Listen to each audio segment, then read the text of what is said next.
picturesque courses in the world with the vista to the Alps, why would you want to throw that away? There has to be another way to support the racecourse.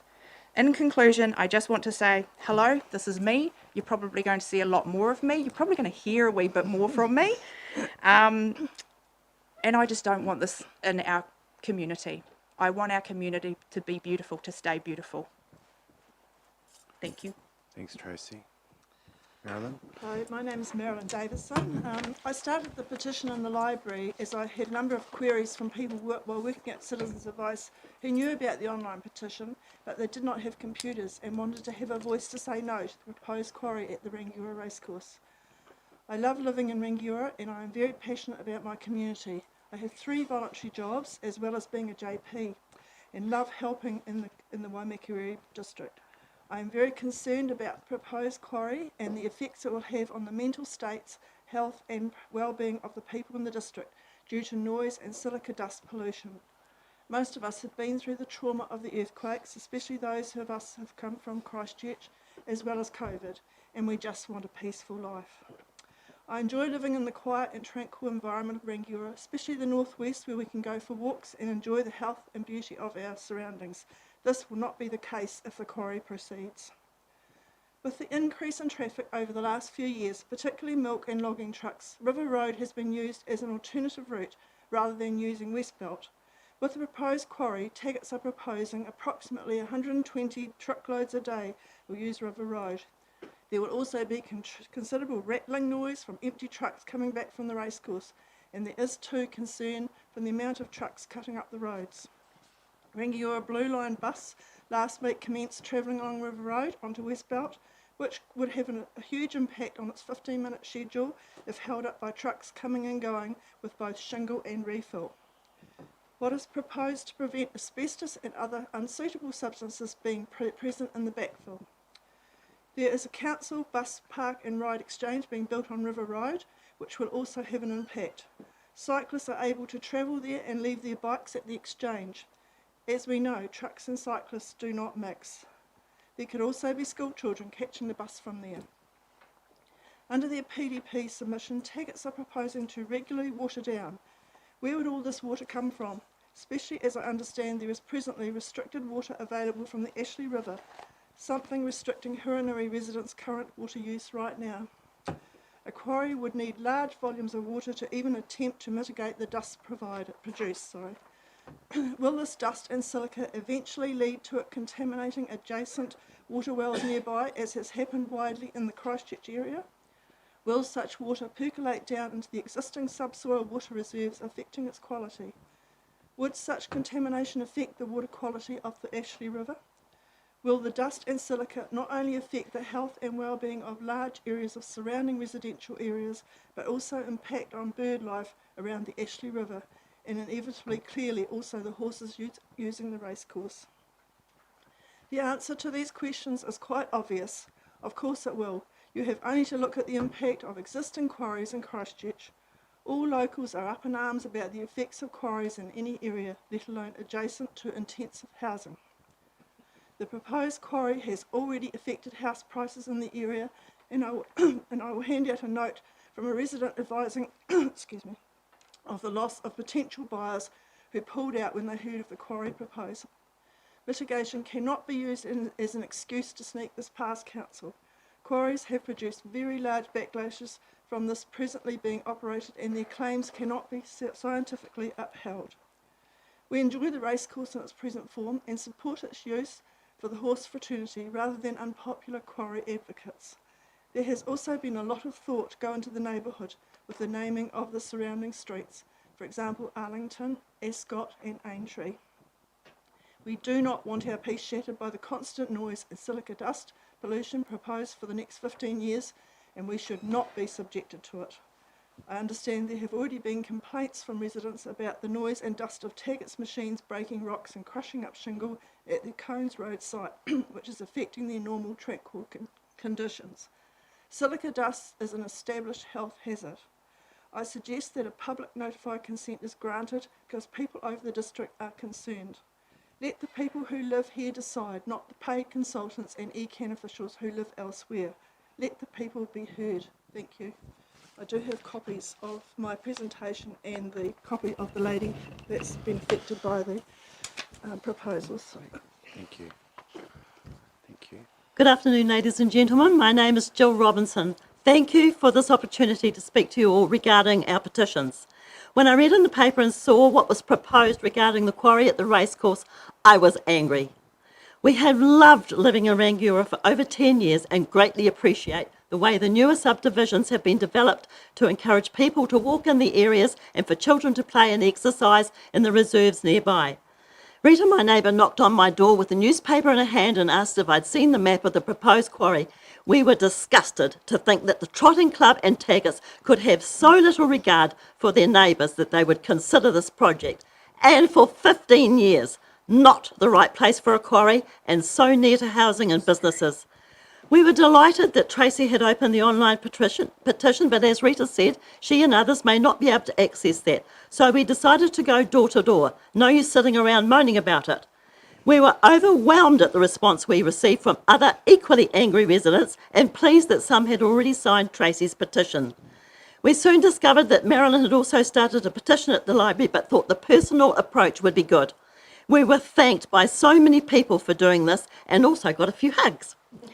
Only a handful of people thought that it would affect them and didn't know enough about it to want to sign up. We also discovered that some of the newer subdivisions in the southwest had nobody delivering the news or the Northern Outlook in their area, so they didn't know of the quarry proposal. So I went home and put newspaper cuttings with the photos of the proposed quarry into my folder. These people couldn't believe that they'd been allowed to build or buy there when the proposal had been lodged over 2 years ago and no indication of the proposed quarry had shown up on their LIM report. These residents didn't know that hundreds of trucks carrying clean fill to the quarry would be using Lehman's Road for 15 years. I was particularly concerned for the number of elderly people who live in the northwest of Rangiora, many of whom, like myself, have respiratory issues. There are 600 people living in the Charles Upham Retirement Village and another 140 at Ballarat Retirement Village. Then at the other end of the scale, we have a preschool in Elm Drive and another under construction at Oxford Road, Charles Upham Corner.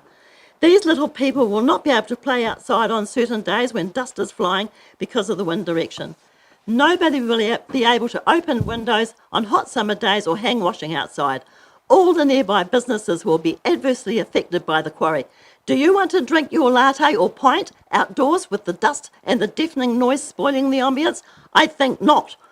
Just last week I drove past Rangiora High School where the lawn was being mown. I couldn't believe the huge cloud of dust that crossed over Wales Street and then over the next 4 houses to the west. The wind from the east was nothing like the northwesterlies that we've recently had, and I wished I'd been able to take a photo. Money, money, money. It all comes down to money. People associated with the racecourse need the money. Win, win, win for them. Take It Earth Moving only have to travel 1.5 kilometres to extract the aggregate that they need. Yay, win, win, win for them. 2 companies win while thousands of people who live nearby lose big time and will not be able to sell their significantly devalued homes for who wants to live near a quarry. The resulting dust and noise causing health issues and massively increased truck trailer activity on River and Lehman's Roads is just not on. Please, please, please hear our plea and say no to this quarry. Thank you. Thank you. We've heard you loud and clear. In terms of, you had some material you wanted to leave behind. Have you got Yes, copies I've of got some. submissions? Yes, can I just pass them on to somebody? I'll get one of our Thank staff you. will get that from you. But before, is there any questions from colleagues? No questions? Oh, sorry, Councillor Redmond. Thank you for coming along and saying no. I get the message. You mentioned that the Taggart application was lodged 2 years ago. Is that correct? I've only heard about it recently, so... 2018. Right. The original application went in then, and it was also on the application requested that it was not publicly notified as well. Right. Thank you for that. Thank you. I had... Nick, did you... Thank you. did originally lodge one way back then, but I think it was sent back about 4 times. So the most recent one, the one which has been lodged, is Councillor Williams? Yeah, again, thank you for that presentation. With Tracy being the probably ringleader of this, I was just wondering whether you've had any communication with the Trotting Club to see if you can assist in some thoughts and ideas for them for raising money for... They're not interested. They're not interested? No, I spoke to the delightful president of the Trotting Club at the Taggart's presentation Wednesday week ago. They're not interested. They're not interested in exploring any other options. This is the only option, and I more or less got told, yeah, that's it. It's the only alternative for them. Yep, thank you. Sorry, Councillor Blackie, followed by Councillor Barnett. Excellent methodology in doing your door-to-door and your local presentation. Just a bit interested in the petition. Hundreds of submissions from Auckland and from Spain and the Philippines. How much weight do you put on these foreign people having opinions on what we do in North Canterbury? Well, it depends. I don't know that they're not related to somebody who lives here. I don't know that they're... No, it doesn't. And I don't know that they're not a mother, daughter, sister, that they haven't lived here, they're not planning on moving here. We don't know that. So the fact is it's online, it's open to a multitude of different people. They felt strongly enough to sign it and have an opinion. So I'm all for that. The majority of the signatures came from the area. And Christchurch, a lot of people signed Christchurch when they were actually in Rangiora. So that doesn't reflect their locality very well either. So look, it's an online petition, it's open to everybody. They're entitled to their opinion, and their opinion's quite loud and clear, which is a no. Thank you. Councillor Barnett? Just 2 questions. One, actually, just clarification, Mr. Harrison, if I may. When does an application go onto the limb of a property? At what point? an application as such doesn't go on. Right. It has to be the actual consent itself. So it doesn't go on even if it's been accepted by the council at all at any stage, or it's going to hearing on the limb? Look, I'm not sure. Right. But it wouldn't be until it's right at the end of the process. Thank you. Just a question to the panel, and thank you very much for your presentation. Were you aware that the council operates in 2 very separate areas? One is regulatory and one is this body that you see here today. And it's the regulatory arm that make the decisions that you're talking about. You are aware of that. What's your understanding of the resource consent process? Oh, that's not Too long? my area. Okay, that's No. all good. We don't expect you to know. That's all right. I just wondered if you'd... I do understand that yeah. it's under review and that Yes. they're looking at it because it is a very complex, It's a very complex very application. complex. Yep. So we've got people involved in our group who are well versed with that. Right. We're kind of Great. the voice. We've been out there in the public The eye. public We're the voice. people that people know and have seen and have spoken to about it.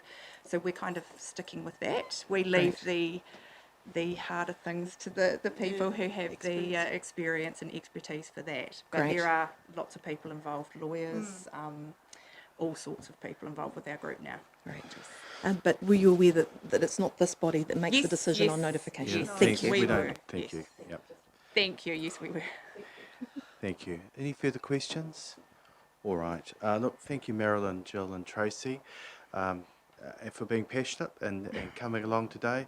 You mentioned before, Tracy, that you may be here. You're welcome anytime. So, welcome any of our ratepayers anytime to come and let their opinion be known. That's what Thank democracy you. is all about, and local democracy. Yeah. So, your opinions are important to us.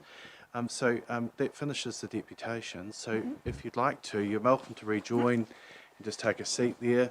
As I said, I'm going to bring the item forward. Robbie, do you think you could just turn off the microphone? Oh, sorry. Thank you, Tracy. So I'm going to bring forward item 14.1, which is under correspondence. So there is no report with us, so it's just a recommendation. So I'll move from the chair the recommendation. Do I have someone prepared to seconded by Councillor Williams? So look, just speaking briefly to it, it's just to say thank you for the efforts of those who organise the petitions to bring forward the community's opinion to our council for its consideration. It was mentioned before about change.org and the different mechanisms that were brought. It gives a snapshot of the community's opinion, and when I was looking through those petitions too, I did notice that there was people that put Christchurch in there, and there are people I very well knew lived here. So but it's a guide of the community's opinion, and a strongly felt opinion. I've had many people approach me who all have been to see me, and certainly left me in no doubt of their opinion on the matter. And as I said before, it's the heart of democracy, people coming and letting their views be known.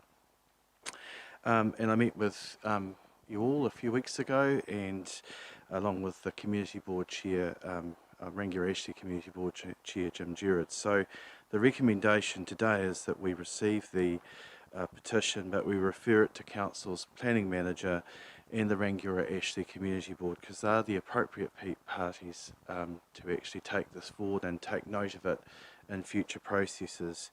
You mentioned around the notification process. My understanding from attending the drop-in and also seeing the material from Taggets is that Taggets are offering that it now be publicly notified once the application's compliant, and my understanding, Mr. Harrison will be able to correct me differently, but we don't have a complying application at this point, so once that's received it'll go through its process of consideration. It's not appropriate for me or our councillors to express an opinion on an application that comes to us. We've got to maintain an open mind through this process. It's got to go through its process, and Councillor Barnett was appropriately asked, just letting you know that before around that. But and having met with you, I think you're all quite well versed, and probably better than you were beforehand, of process around resource consent. So look, on behalf of the council, thank you for your efforts to bring forward the community's opinion, and we appreciate your time today. Councillor Williams. I'd like to endorse everything that the Mayor said on that. It's good to have feedback from the public and the side of the petition and all that drama. It's probably not much that we already knew was going to be happening with the ratepayers around there, so it's just, you know, good to see you active and bring that to our attention. Any further speakers? Councillor Doody.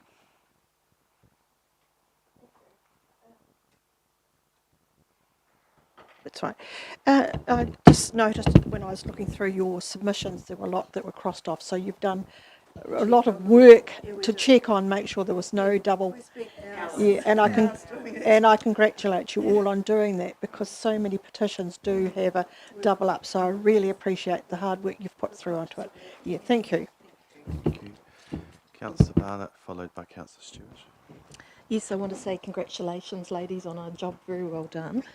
This is democracy in action. This is our public speaking, and it's interesting that Taggets have now come forward offering public notifications. So that may not have happened unless there was some pressure put to bear. So I think you're achieving your aim as it is, and I look forward to seeing how the process works through.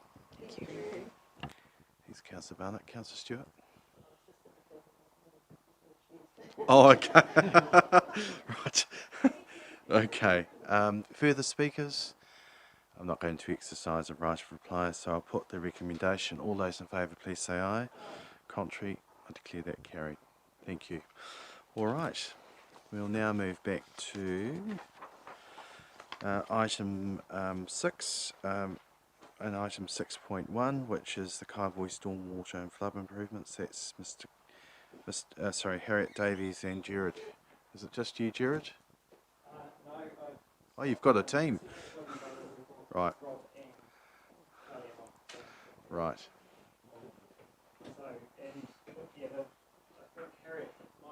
My name is on the report as well as Harriet, but as you will probably be aware, there's a lot more people preparing this work than just us.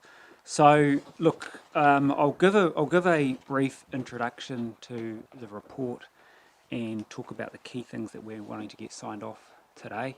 and then we're happy to take any questions. So really this is actually quite an important milestone for this shovel-ready project. You'll recall during the COVID-19 period we put a bid into the government to secure co-funding for the flooding and stormwater improvements in Kaiapoi, and we were ultimately successful with that bid. We had to be reasonably specific in that bid in terms of what the work was, and so we are staying true to that in the work program. So just to give you a quick overview of the work, there's really three big pump stations that are the core of this project. One in the Otaki Street area, which is an area that we've had quite a lot of flooding in the past.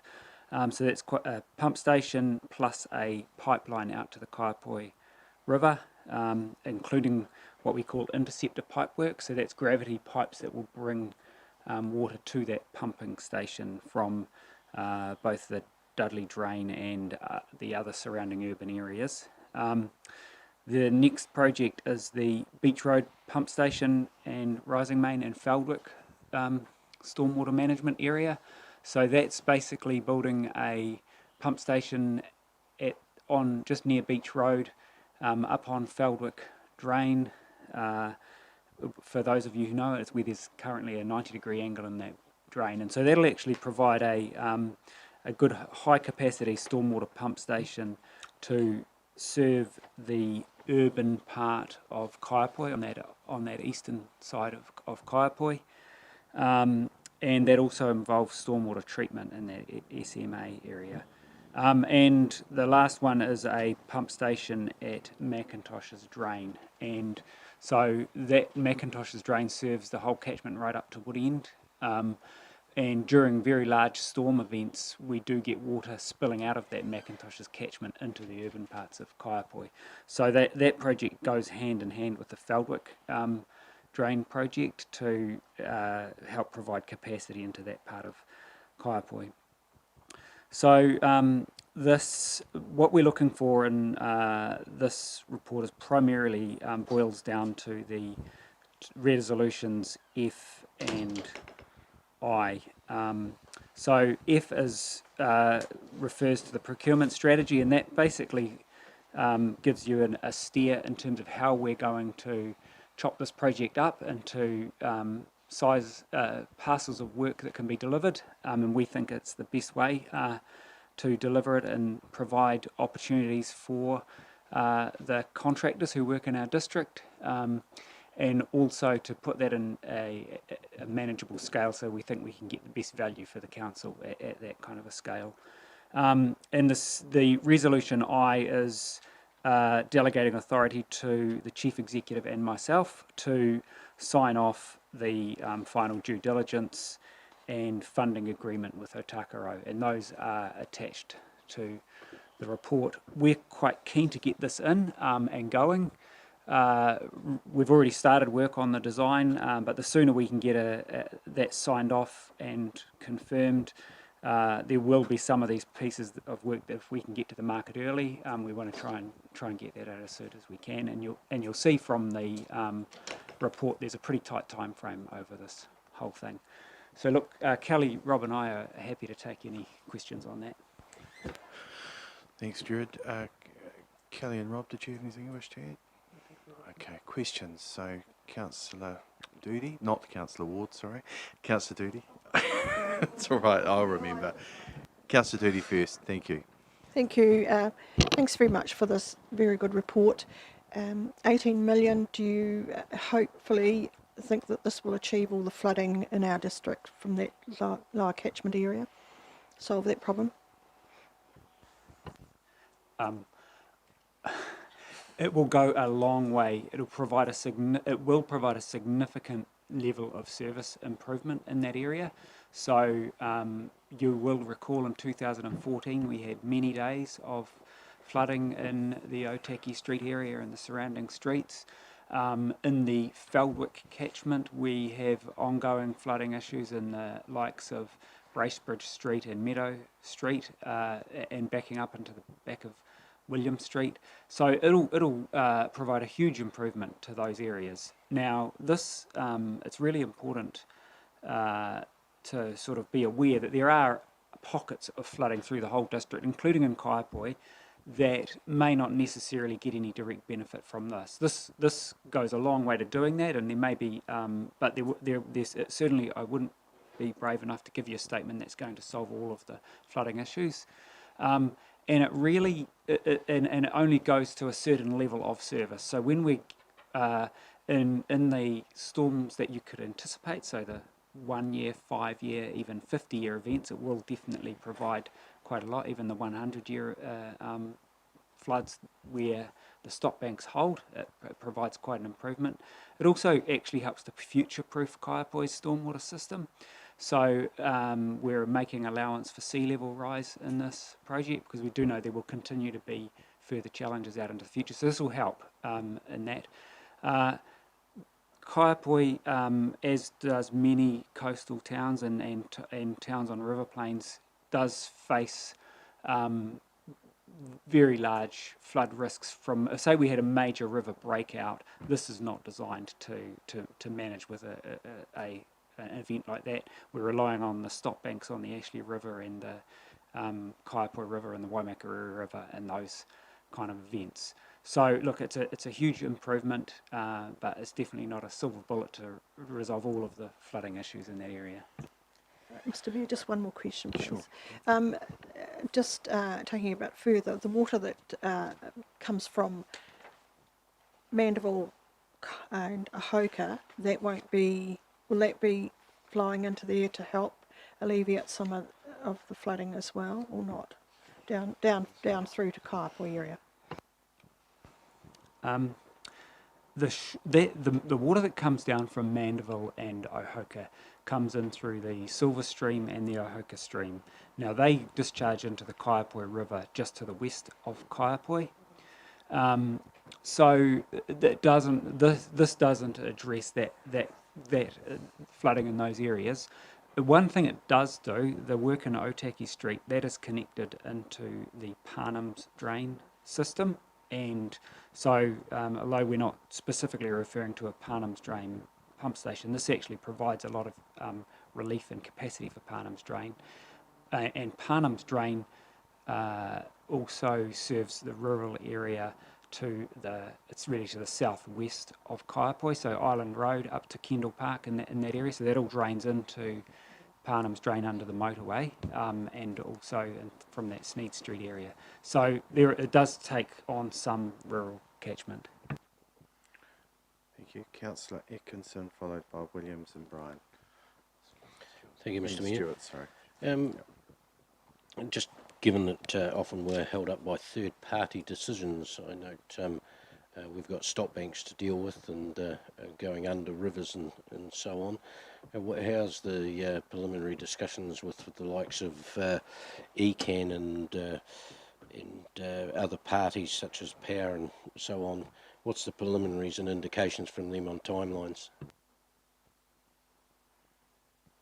So we've had preliminary discussions with ECAN, Main Power, and a number of other of the authorities. So we're underway with those. They've all been pretty positive. You might be aware that Environment Canterbury are planning some improvements to their stop banks down by Macintosh Drain, so they are keen to work with us in relation to that as well. So I think the incentives for ECAN are in the right direction as well. The one that we haven't fully tackled yet is Kiwi Rail, and so that's one that I'm very aware of still remains a risk for us, but the other discussions have all been very positive today. Councillor Williams. It's a good project to get done, particularly for the waterlogged areas of Kaiapoi. Running these pumps would be quite expensive. Have we looked into the viability of actually having some solar panels there that when they're not being used, are pumping back into the grid, and just looking at the economics of whether it's a viable thing for a solar in this areas?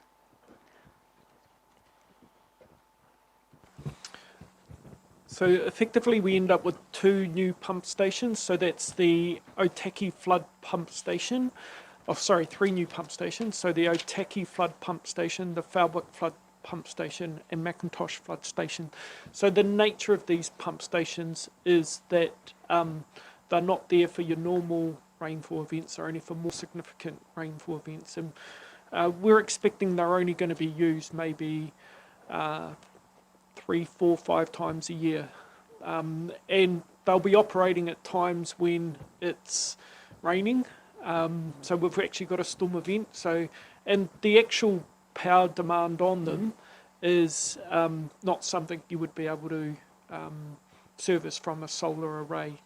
And the challenge that we've actually got is working with main power to make sure that the electricity grid is robust enough to be able to just the high kilowatt demand for these pumps will actually cater for them. Yeah, no, that wasn't quite what I was meaning. What I was meaning was when they're not in use, if we wiring up these pumping stations and all that near, there's not much extra putting the extra wiring to run solar panels, so we could actually get a credit from these stations while we're not actually pumping. That's what I was trying to get at, whether it's a viable thing to do that and get a credit on some of our other power usage. I know the solar couldn't run the actual pumps, but it's while we're wiring it up, we've got a significant It's a very roof. good question that you've asked just a few seconds ago. Cool. So look, where the reality is where these are being located, we're trying to minimise the impact and footprint of these. So we have been, as you'll be aware, looking at opportunities such as our Rangiora wastewater treatment plant, where we've got areas of land that's also coupled with a high demand and able to be linked into the electricity network. So we're looking for those opportunities, and they are certainly part of our longer term strategy. This project and these sites wouldn't, I don't think they would actually provide us with a lot of benefit from a solar generation point of view.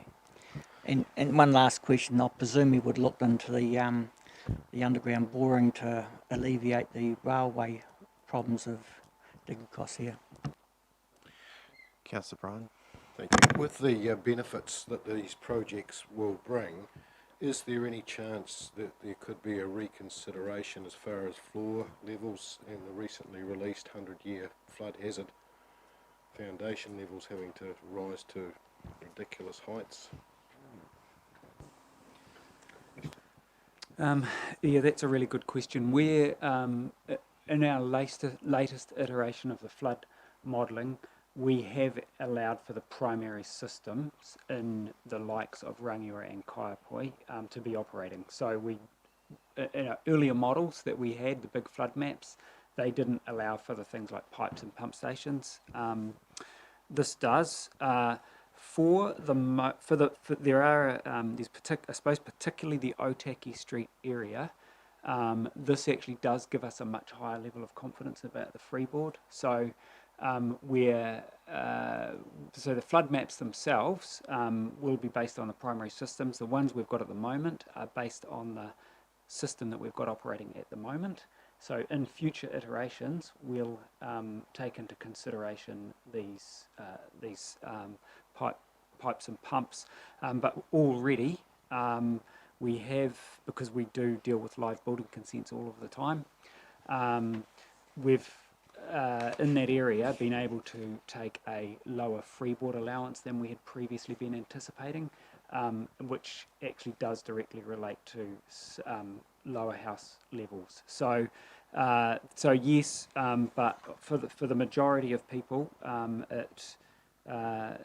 it won't make a huge amount of difference, but in some situations, in some of those low-lying areas, they will potentially be able to build at a lower level. Thank you. And so their limbs will reflect that? Somebody just recently got a limb which reflects the new levels. Any current limbs will not reflect the this. It wouldn't be until the works are complete. We've been through a modelling round following that, so it would, in time, it would work its way through to them. Councillor Stewart. Thank Yeah, Mr. Mayor, my questions are around the stormwater treatment. First question, will this project require new consents for discharge into the Kaiapoi River, and will your discharge be required to meet the standards of the NPS, the new NPS and freshwater package? So we're just working through the consenting requirements at the moment, and we're expecting a summary of those to come back in the next day or two. We're anticipating that it won't require new consents because we're not changing new discharge consents because we're not changing the water going into the river. That said, the SMAs will provide obviously the benefits that they do to the quality of the water going out. How are you going to be sure of that, because the existing consents are going to require upgrading because you don't meet the required standard of discharge at the moment with what we've got going in there, and the Kaiapoi River is a now recognised degraded water body under the NPS. So you're adding more, probably of the same treatment standard as existing, or perhaps hopefully better, but you've got problems that are already existing in a degraded water body. Yes, so I think in terms of for the pump stations that we're putting in that are taking our normal base flows for our so our Dudley pump station and our Feldwick pump station. So if you take Feldwick, we're proposing a stormwater management area to treat the first flush flow. For Dudley, we're not at the moment, and you're right, that doesn't change the current situation, and based on our network discharge consent for Kaiapoi, there may be a time in the future that we need to come back and look at how do we actually retrofit treatment for the Dudley catchment. So we have to have a stormwater management plan in place by 2025. So that will be based on our baseline monitoring. It will set out between 2025 and 2040 how we actually then upgrade the system to provide treatment in place to achieve what's in the Land and Water Regional Plan.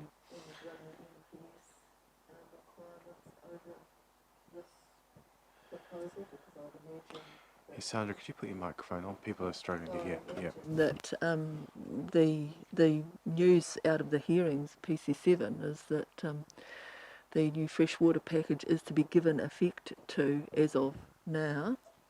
So how does that affect the time frame for your stormwater management and upgrade and this particular addition? In terms of time frame, we're still working to the same time frame. So the next 5 years is looking at baseline monitoring and developing our stormwater management plan. That will then set in process effectively a 10 to 15 year period of upgrading to achieve water quality standards, and that's where we've got our significant spend within the budget in terms of stormwater quality is from 2025, 2026 onwards. Councillor Atkinson? Just further on that, are we actually talking about adding more stormwater to the river, or are we channeling the existing problem so that it gets to the right place? Because my understanding is it goes there anyway, it just may take longer and go through people's houses, which is not what we wanted to do. Is my understanding correct? Correct.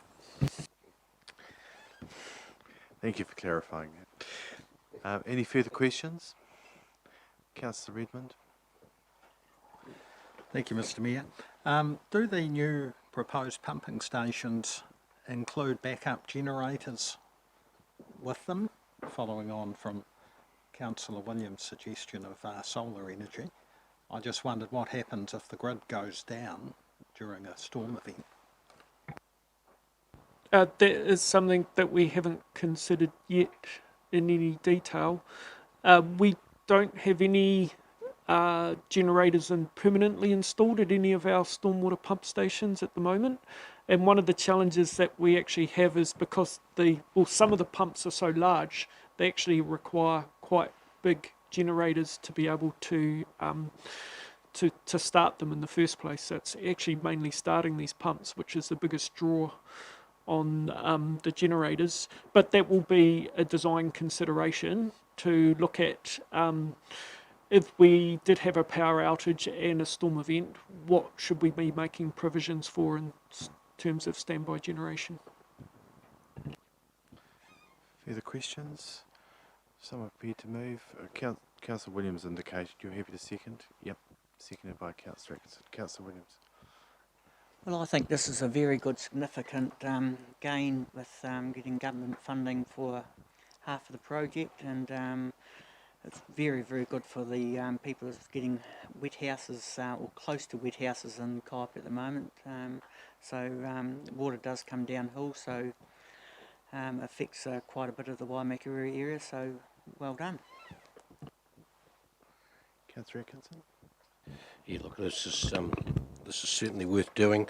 It's a very flat area through there rather than an actual low area. It doesn't go anywhere. It's been proved many times. In fact, I remember when Kelly, not long after he came on board, meeting him down, just down from Mahoka Road, in his vehicle in a pretty big storm event that was involved in, I think it was baptism by fire for you then, Kelly, and the explanation of how flat it was through there. So it's just how nature sometimes needs a helping hand. If it wasn't for the funding that we have, we wouldn't be improving this, and it would be a long way away because it is a huge cost, and it's beneficial for everybody to make sure that water does go in the right place when it goes somewhere, as opposed to letting it lie around and do its thing that people get pretty angry about, certainly when it's messing up their new shag pile carpet.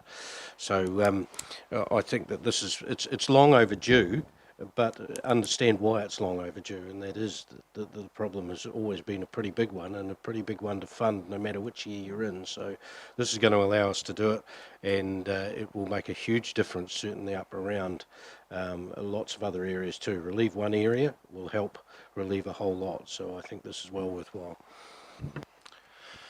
Thank you, and I agree with the comments that have been made. It's very worthwhile, and look, top marks to our staff in getting this project included within the shovel-ready projects, albeit that it comes as a 50-50 partnership. It was always going to be a large capital project, and every time it rained down there, I know that we're always nervous about, particularly at that particular part where there has known flooding issues, so this is certainly going to improve that. It's great that you've secured Rob, Jared and Kelly. It's good to have you back on board in a different role, but this is clearly your area of expertise, and from our perspective we're securing key staff like Rob to help us with all the projects that we've got coming up.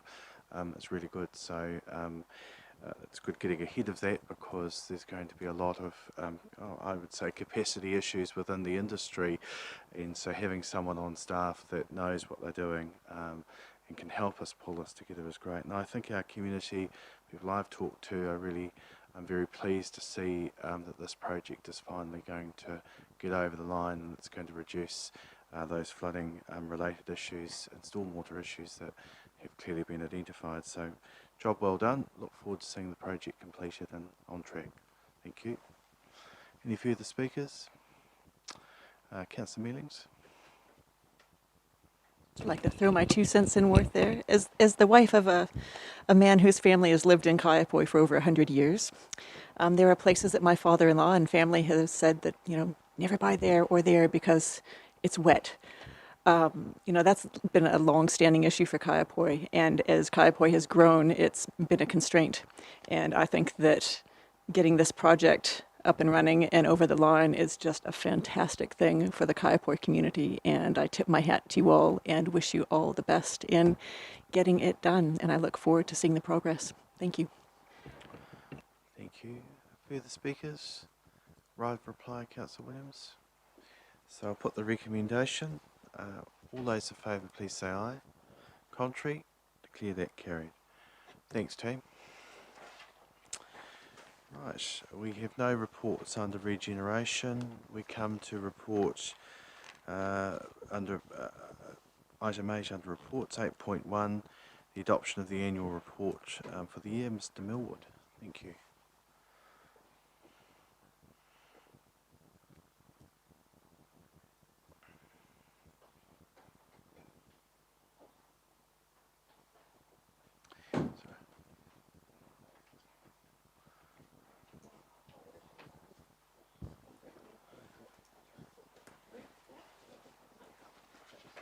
Thanks, Jeff. Cheers. All right. Okay, I've just dropped off the audit opinion for the annual report, the main part of the report and the summary. As part of the adoption of the annual report, you're actually adopting the auditor's report as well. As reported in the to the Audit and Risk Committee, the annual report this year has been affected quite greatly by COVID-19, and we considered a number of those effects within the annual plan for this year that we're currently in at the moment by making a provision in the accounts with 2.1 million. A number of the results have been affected by that.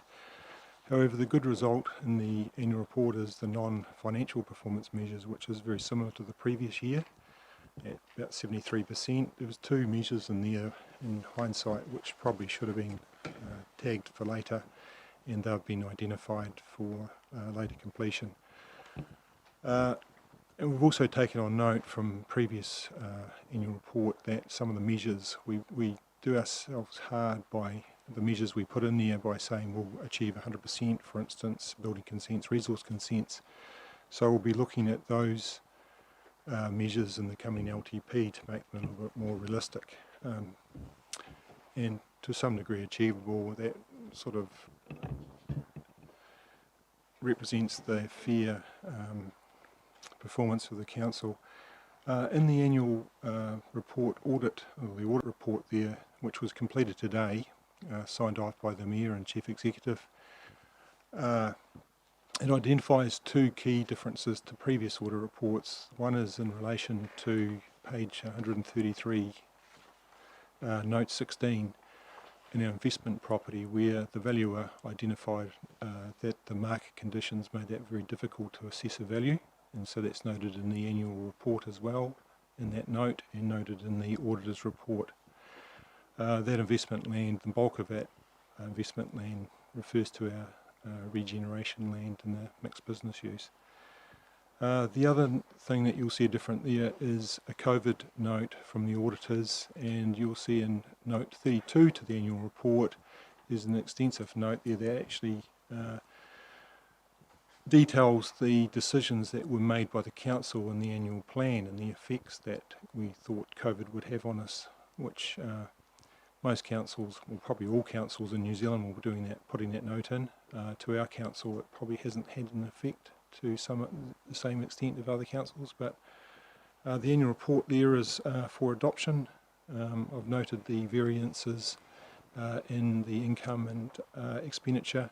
There's also a note in the account for major variances. It's note 31, and that gives you a little bit more detail. I'm happy to take any questions. Thanks, Mr. Millwood. Any questions? Councillor Barnett, followed by Councillor Blackie. Two questions from me, Jeff. And the first question is, why isn't there a report from the Chief Executive in our annual report, as is in most directors' reports? Perhaps that's a question for the Chief Executive. Yeah. And late in the piece, we drafted a. There's a little bit of a drafting oversight, I suppose, and there was a statement that got drafted that was headed from the Mayor and Chief Executive, and was co-signed, but it actually got written in the first person from the Mayor, and at the last minute when we were reviewing that, said this not going to work, and it would either require us to totally redraft it again or create a new document, and I made an executive decision that perhaps the report should be just from the Mayor, and it went out like that. So that was why it's like it is, and it's not, you know, it is normal for it to be a Mayor and Chief Executive statement, but at the last hours or so of production, that was the most expedient thing to do to make it read and look right. So you're saying it's already been printed before we've approved it? It's been the today you're adopting the annual report, including the auditor's opinion. So that is you have the ability of the council, if you want to go back and amend your annual report. There's quite a process to do that, but if you wanted to do that, that would be quite a well, it would require a bit of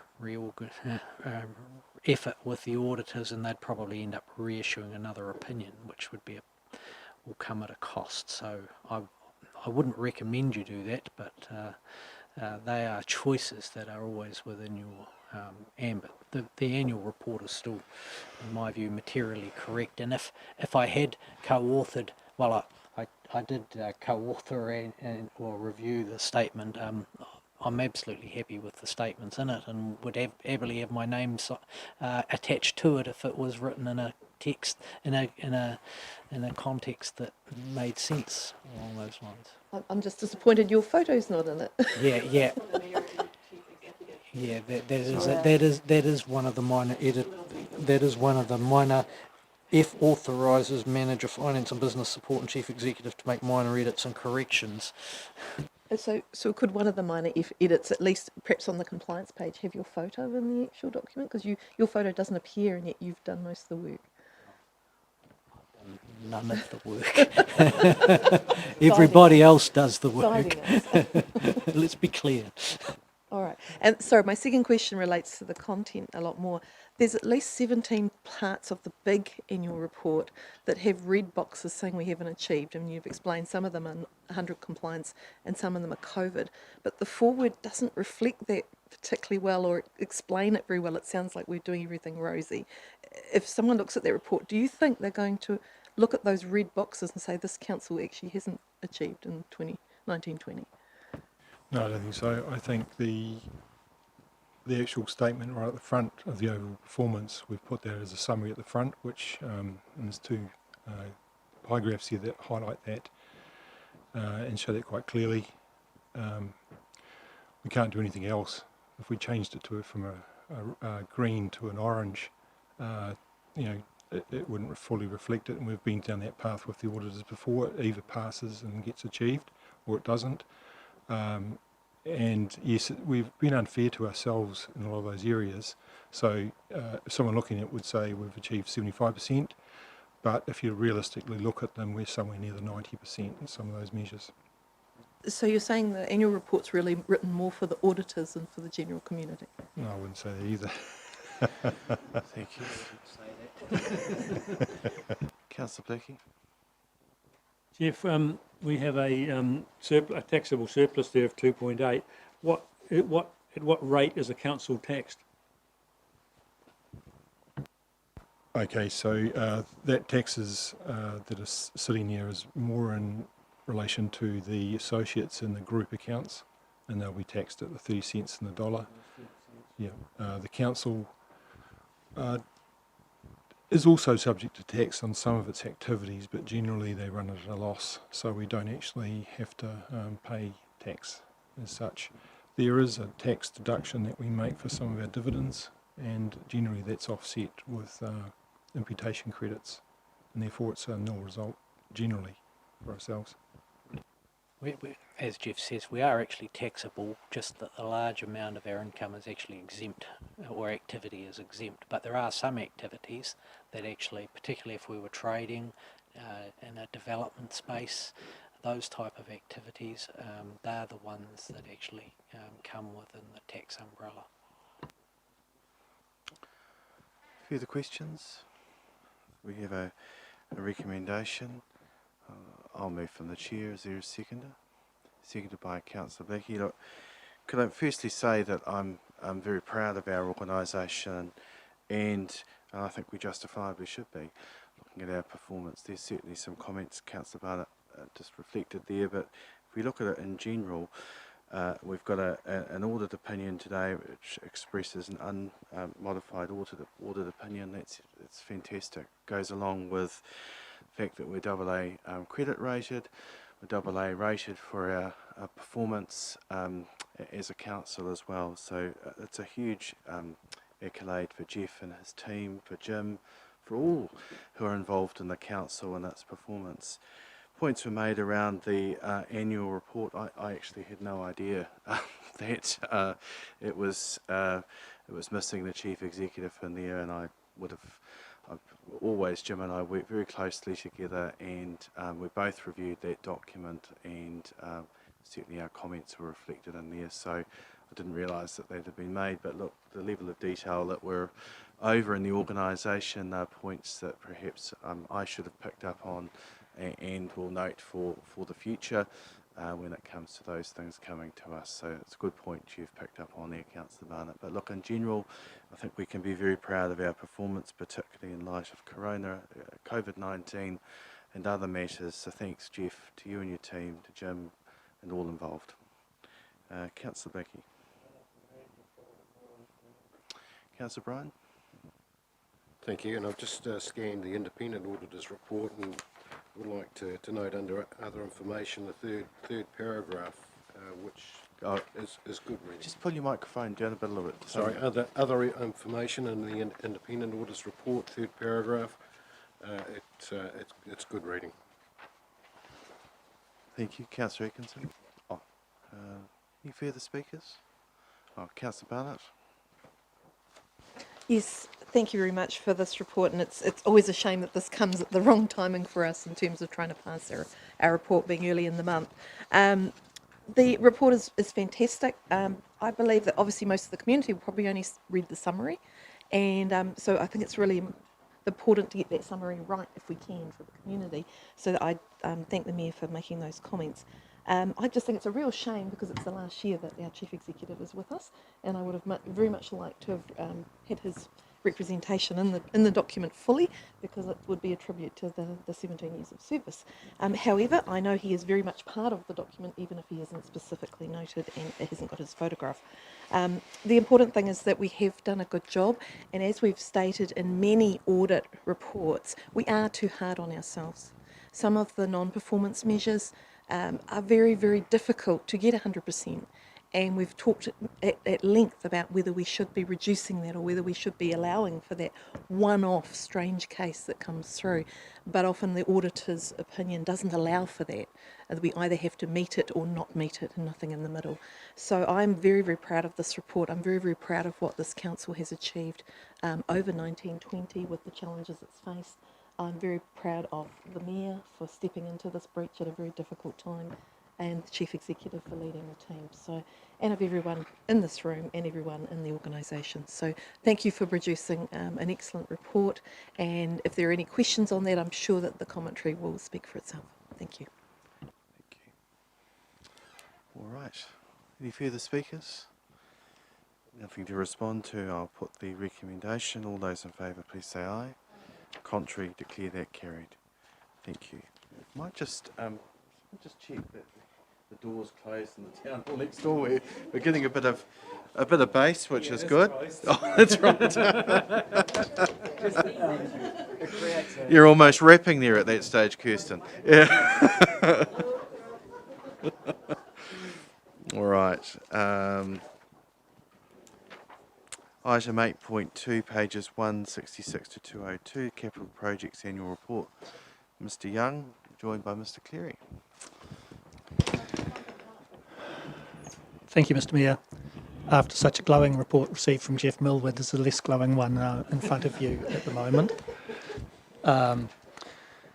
The issues associated with the Capital Works program, I think, have been well voiced around this table, and I think the councillors will be very well aware of the issues that we have been facing and trying to tackle in terms of getting an improved percentage of spend.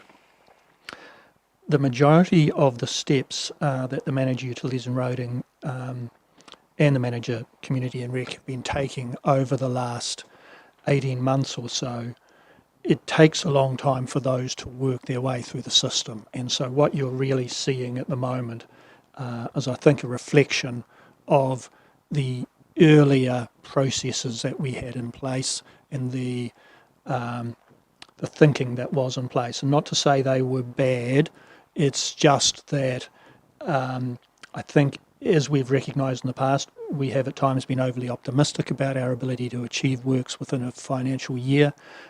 We have allowed carryovers to build up in front of us and potentially not properly reflected that. And we've failed to recognise, I think, the hugely complicated tasks of getting some of these works across the line.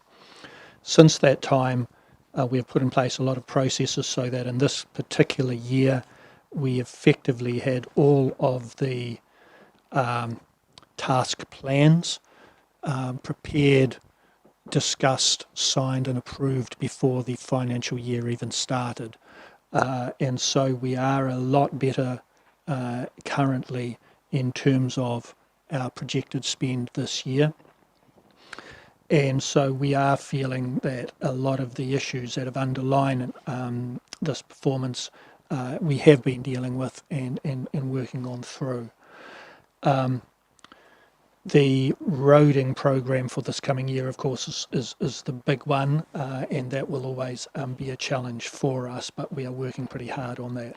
With regard to last year's numbers, there's one more item I'd just like to point out, and that is while we use exactly the same numbers as the finance team, when it gets, there is a little bit of a disconnect in that our spreadsheets, what happens is at the end of the year, any works that we have spent thinking it would be capitalised are then expensed out of our numbers. So our numbers will then drop accordingly in terms of the amount we have spent.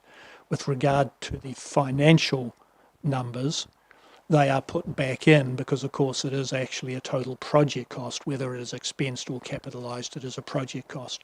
So the effect of that is there is a little bit of a misalignment in some minor details with regard to the underlying spreadsheets and the summary information which has come directly from the finance team and reflects their overall council financial situation. It is relatively minor, but if you are seeing some numbers that don't quite match the underlying spreadsheets, that's the reason for that. Jared, I'm not sure if you had anything to add. No, I just really want to reinforce Don's point. We certainly, I'm certainly not proud of the percentage that we've delivered, and I'm feeling far more confident that we'll achieve a far better outcome this year, even with the additional work that we've got on our plate. And the other point I would make is it's been thanks very much to a lot of Don's hard work. He's helped set up this reporting system, get it in train, and we will see the benefits of that start to flow through. And my final point is the responsibility for the delivery of this program lies with me and with Chris Brown. So if you've got any concerns, please see either me or Chris. Don's done a good job in helping us track it, but ultimately that is where the responsibility lies, and certainly I'll take responsibility for the delivery from the Utilities and Roading Department. Thank you, Don and Jared. Any questions, Councillor Barnett?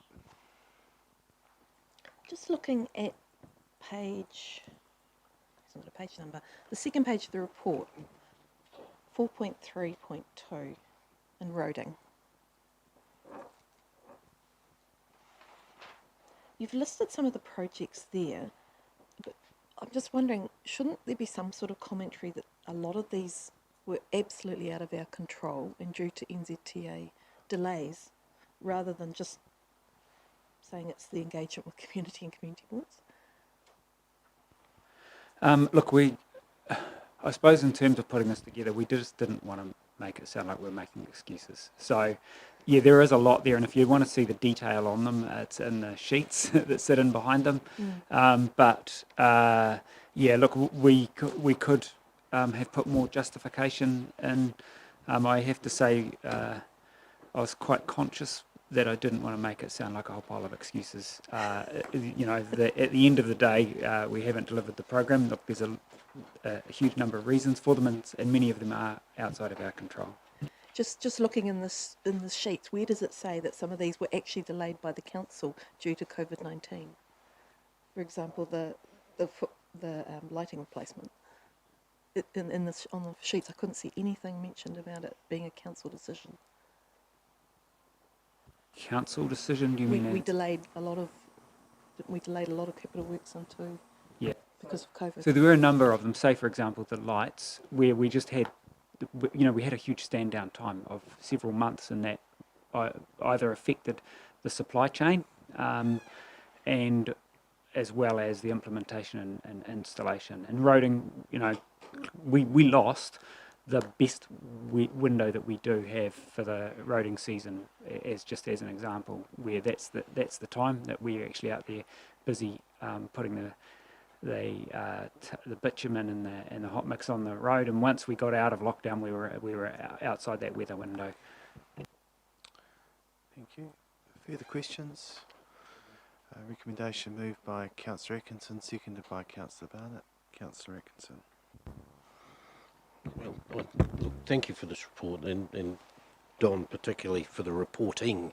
We were told when you first embarked on this exercise that it was going to take a while to filter through, and in all of our, particularly my criticism of the carryovers, and I still believe we can get much better at it. I have no doubt in my mind that we can get better at it. There are some that are out of control and out of our control, or in other controls. I'm talking about the ones that we do control, and that's what I've always talked about. I always get it thrown back in my face that there are things out of our control. I know that. I've been around this table for 20 years. I'm well aware that those things happen. And this reporting has put us as councillors, I believe, in a much better space to see exactly where we are. What we had before that used to come through audit was insufficient to tell us where we were. And we now have that. And Jared, not making excuses, while no one wants to see excuses around the table, if there are valid reasons, they are not excuses. So I accept that it's wonderful that at your level you've taken on the responsibility of saying that, but at the end of the day, if they're valid reasons, they're reasons, not excuses. So, and that's what we're looking for, is just the honesty up front of what we have and what we don't have. And what we have is now, in my view, that will filter through over the next few years.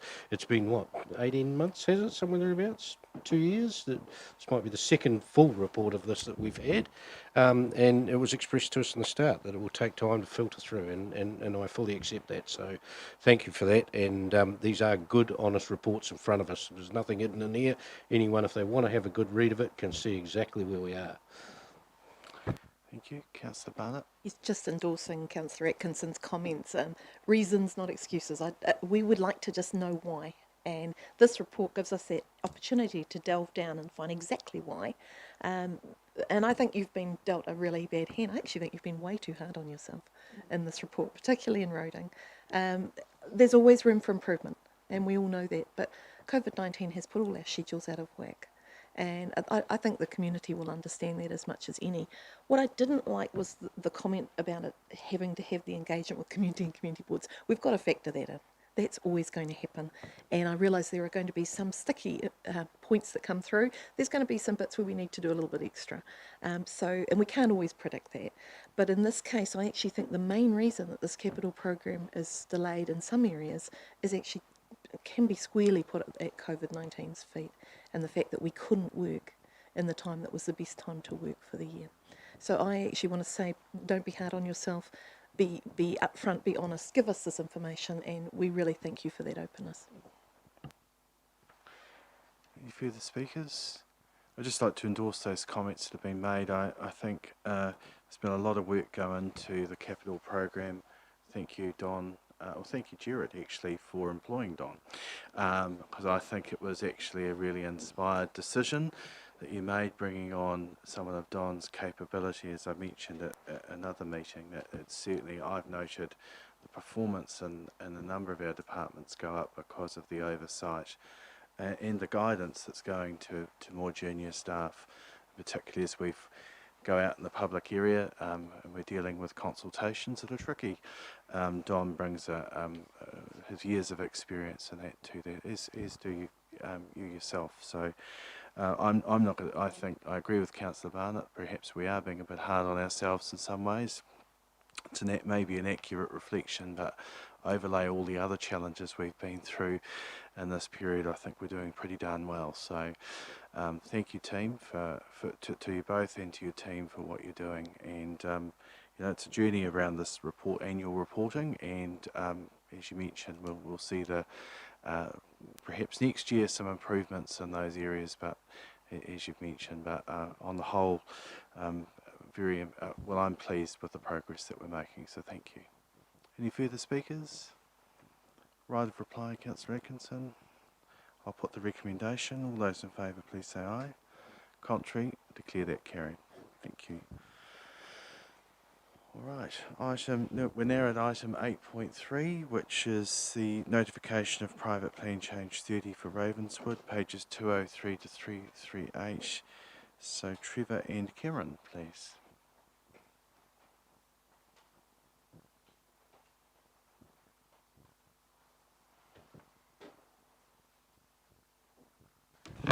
Good afternoon, Mayor Councillors. Look, I'm happy to take the report as read and happy to answer any questions that you might have on this particular plan change.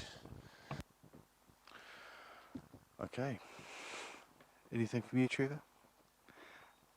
Just briefly, I guess the issue of business zonings and key activity centres in the Woodend, Pegasus area has been an unresolved issue for a wee while.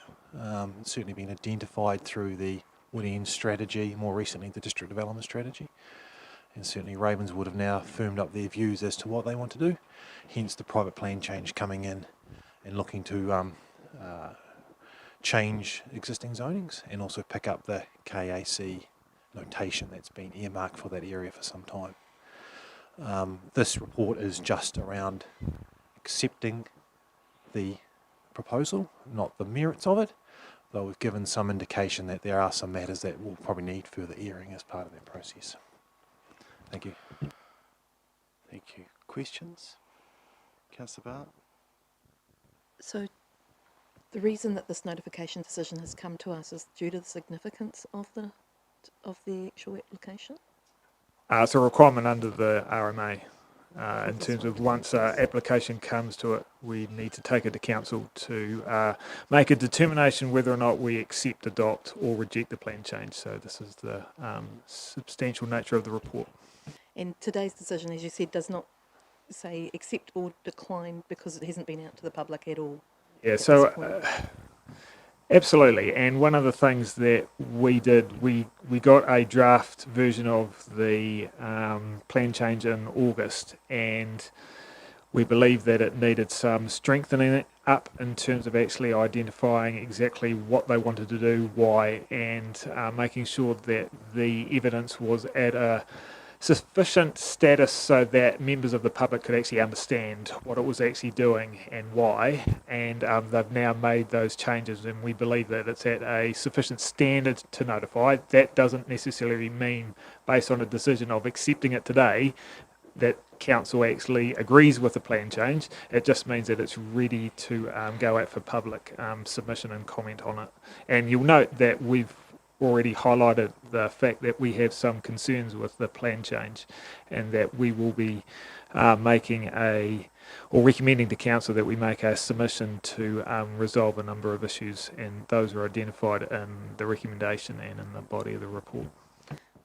So the fact that the plan change is suggesting that Ravenswood become a standalone urban area rather than part of Woodend is a matter that the council would comment on? Yeah, so you might recall we canvassed this issue as part of the district development strategy, and I recall we had a conversation in both Pegasus and Woodend in terms of where do we finally fall in this sort of matter. And the district development strategy signalled that council thought that it probably should be Ravenswood based on probably a couple of factors. One, the geographical sort of nature of it. It is basically in between Woodend and sort of Pegasus, and then based on the ability for a greenfield type development that has the ability to provide retail at a scale, it seemed to be the most logical location for that. And Ravenswood have jumped on that advice in the DDS to put forward this plan change as a whole. I mean, on reflection, it would be great to resolve this just in the district plan review and do it then. But Ravenswood has indicated to us that they are seeing a level of demand for retail that may want to occur at a faster rate than what the district plan review might be able to achieve. So that's why they've proposed the plan change now rather than waiting for the district plan review and the length that that might take to resolve the issues. And one of the concerns that they had was if it's tied up with the district plan review, you may not actually get a result for another 2 or 3 years depending on appeals, whereas they could get this resolved in the next 6 to 12 months. Yeah, that was actually going to be my question, is around whether it should wait for district plan review, but that's a decision an applicant can make. That's correct? And look, we do have the option to reject plan changes and accept and adopt. The reject phrase, where they have a series of criteria, and we don't believe that just because we're notifying a district plan in the next 6 months is a good enough requirement to meet those standards. So based on that, the evidence and the information is at a standard, we have a duty to recommend notification of this plan change irrespective of our wants or desires in terms of that and from a process point of view. So Cameron, around recommendation F, which delegates to the Mayor and Chair of District Planning and Regulation, which is Councillor Barnard, to sign off on the submission. What is the time frame around a council submission, and is there sufficient time in which to bring a submission back to the council to consider? I don't know how you feel, Councillor Barnard, but I feel a little uncomfortable signing off something the council hasn't had a view on. So wanted to clarify the process and then happy to make any amendments that council feels necessary. One of the things that we were reflecting with Matt and his team around the Somerset plan change is aligning submission processes with council meeting time periods, and a lot of the time you get to a point where either one falls just outside of the other process or another, it doesn't quite align. So what we wanted to do was to try and draft up a submission and then test it with councillors, be it the Mayor and the Chair of the District Plan Regulatory Committee, and then it would go to council for full endorsement. So all it's trying to do is to allow us to make a submission and get some sense from council, from a delegation, that you may be comfortable to, at least in terms of the drafting, and then the full decision on whether or not the submission is either accepted or put forward would come to this full council anyway. So it's a timing mechanism really to try and get things aligning. Yeah, which is covered in G. Yeah, further, Mr Mayor, it's about meeting statutory timeframes as well. Obviously there's some expectations from the applicant around those, and also just to avoid unreasonable delay, bearing in mind there's a submissions process, a further submissions process, there's a Christmas period, all those types of factors come into play. So if we accept the plan today, when would we need to, or council need to provide or council submission to meet the time frame? So we're looking to notify the plan no later than the 30th of October. There's a little bit of process just before we finally notify it.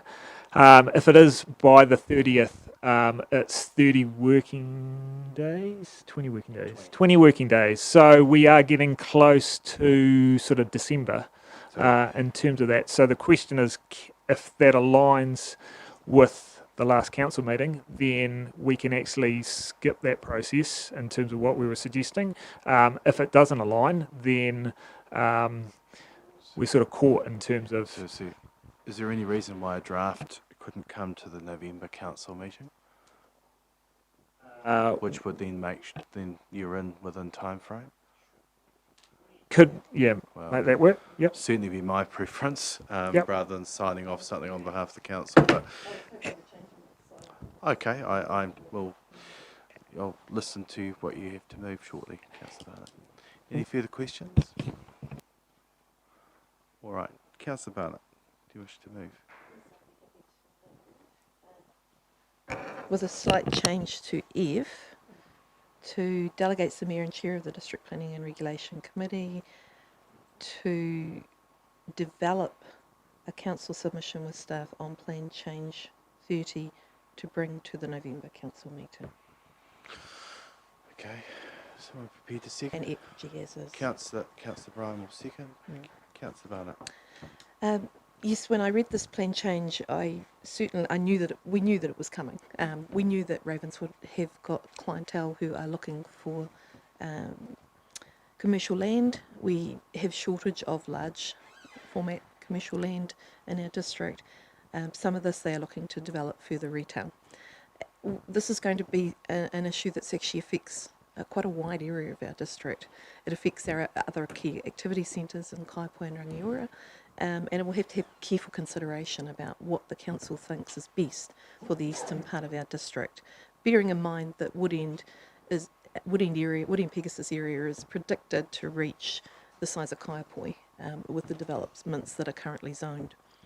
The major concern I have is that Ravenswood's submission seems to be coming back and changing our district plan when we're in the middle of actually reviewing it, which is, I take the Mayor's point that was made it quite difficult for us because we will put something out that then this private plan change could change in the middle of notification and submissions, which could be a little bit complex for us. However, I do note that the growth in our district does merit the need to try and progress this plan change, and I think the staff's recommendation is the right way to go ahead with it. I do think it's going to raise a lot of concerns in the community, and I think it will need to have wide interest. So I think it's very important that this council reviews it very carefully and makes a submission looking at the future development of our whole area, because it is going to make some changes. It is going to make changes. So, but I was, as the Mayor signalled too, a little uncomfortable with the idea of just signing off a council submission without it going through the whole council, because this is a significant plan change. So I'm much more comfortable with changing the wording so that we can help progress it and then bring that back to the full council. Thanks, Councillor Barnett. Councillor Bryan? Yeah, this report highlights the changing dynamics of our district to me, and I feel really sorry for you guys, and especially we're putting time frames on you, and it infuriates me when you see, in particular, an election cycle where the national politicians running around saying councils are stymieing this and stymieing that and stopping that and stopping this. We're not. We're trying to get it right, and yeah, that's all I've got to say. Further speakers? Councillor Atkinson? I just want to sort of back up Councillor Bryan's words there, and the fact that he's 100% right. We're trying to design a district in the form and function that's given to us under the outlines of government. Yet the word stymie is exactly what's used. We stymie people from doing anything, particularly developers who wish to make lots and lots of money out of what it is that they do, with no real desire with the outcome to look after the people who already live there.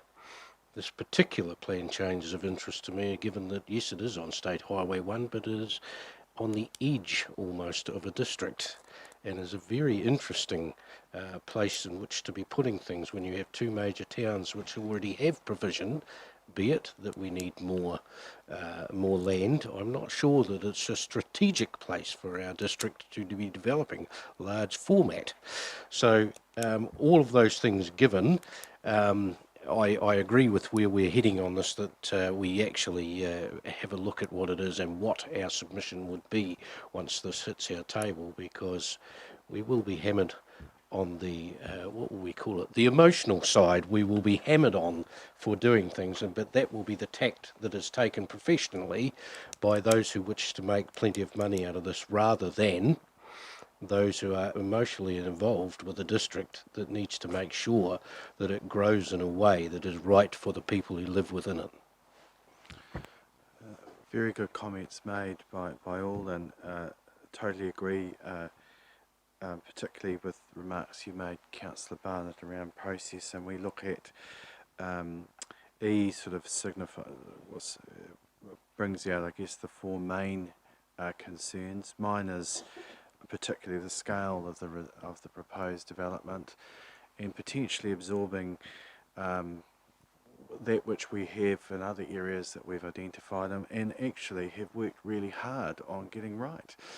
Rangiora, Kaiapoi, we've spent a lot of time with coming up with strategies, excellent strategies that have had elected member involvement, community involvement, developers, so it's something we need to think very carefully about. And I've got lots of people that come and approach me and the council around their aspirations around development.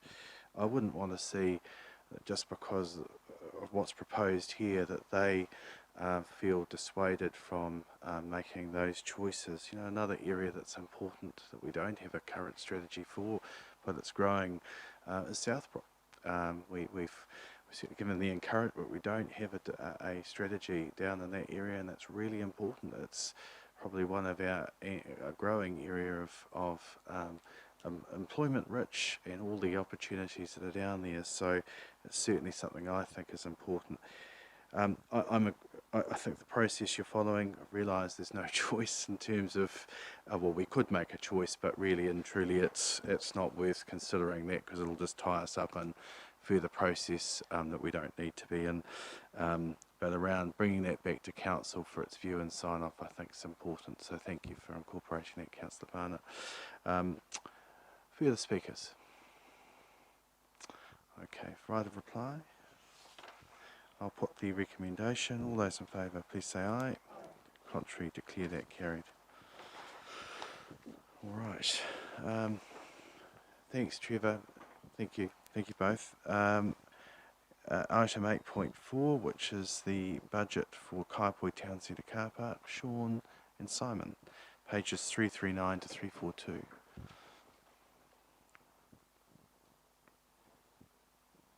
Kia ora, Dan. Thank you for that. So we are in the process of developing a car park just behind the Kaiapoi New World, which is a bit of a joint project between the Park and Ride and the Kaiapoi Town Centre. Back in February, the budget, I think, was set for the Kaiapoi Town Centre component of 100,000, which at that stage we were still quite early in producing the design of the car park and estimates for the car park. And as things have gone on, we've realised that amount needs to be a bit more. Simon's allowed for a 200,000 within the Kaiapoi Town Centre budget to pay for the car park.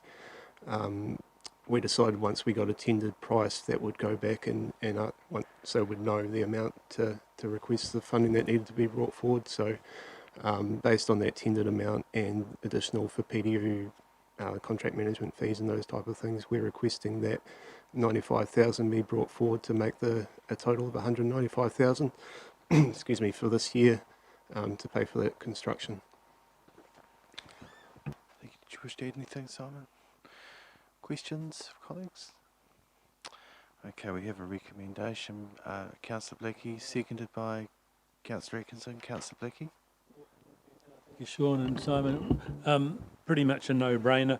We're committed to this, of course, with Park and Ride agendas with our big neighbour, and bringing the money forward is the obvious thing to do. No problem. Thank you. Councillor Atkinson? Any further speakers? Councillor Stewart? Thank you. I've had a few inquiries about the work that's already started there. I just wonder whether we can do some publicity around it and put it in context with the, the contractor and what it's all about, because people have been asking, and I just wondered whether there was any. Have you had any publicity out before? More so in regard to the Park and Ride aspect. So we've done some things like, you might have noticed there's signage has been put up outside of each Park and Ride site to show what's coming up and the time frame, and some brochures there that people can take away. I just wonder whether our comms can put something together, because, well, if you don't walk past it, you don't know, and the people that have seen it have asked me, and I'd be round the corner, and I said, well, it is, but could we have a bit more wider publicity for it? Thank you. Yeah, we could do a Facebook post about that particular site. Get it onto we have done one about the River Road site, which is happening at the moment as well.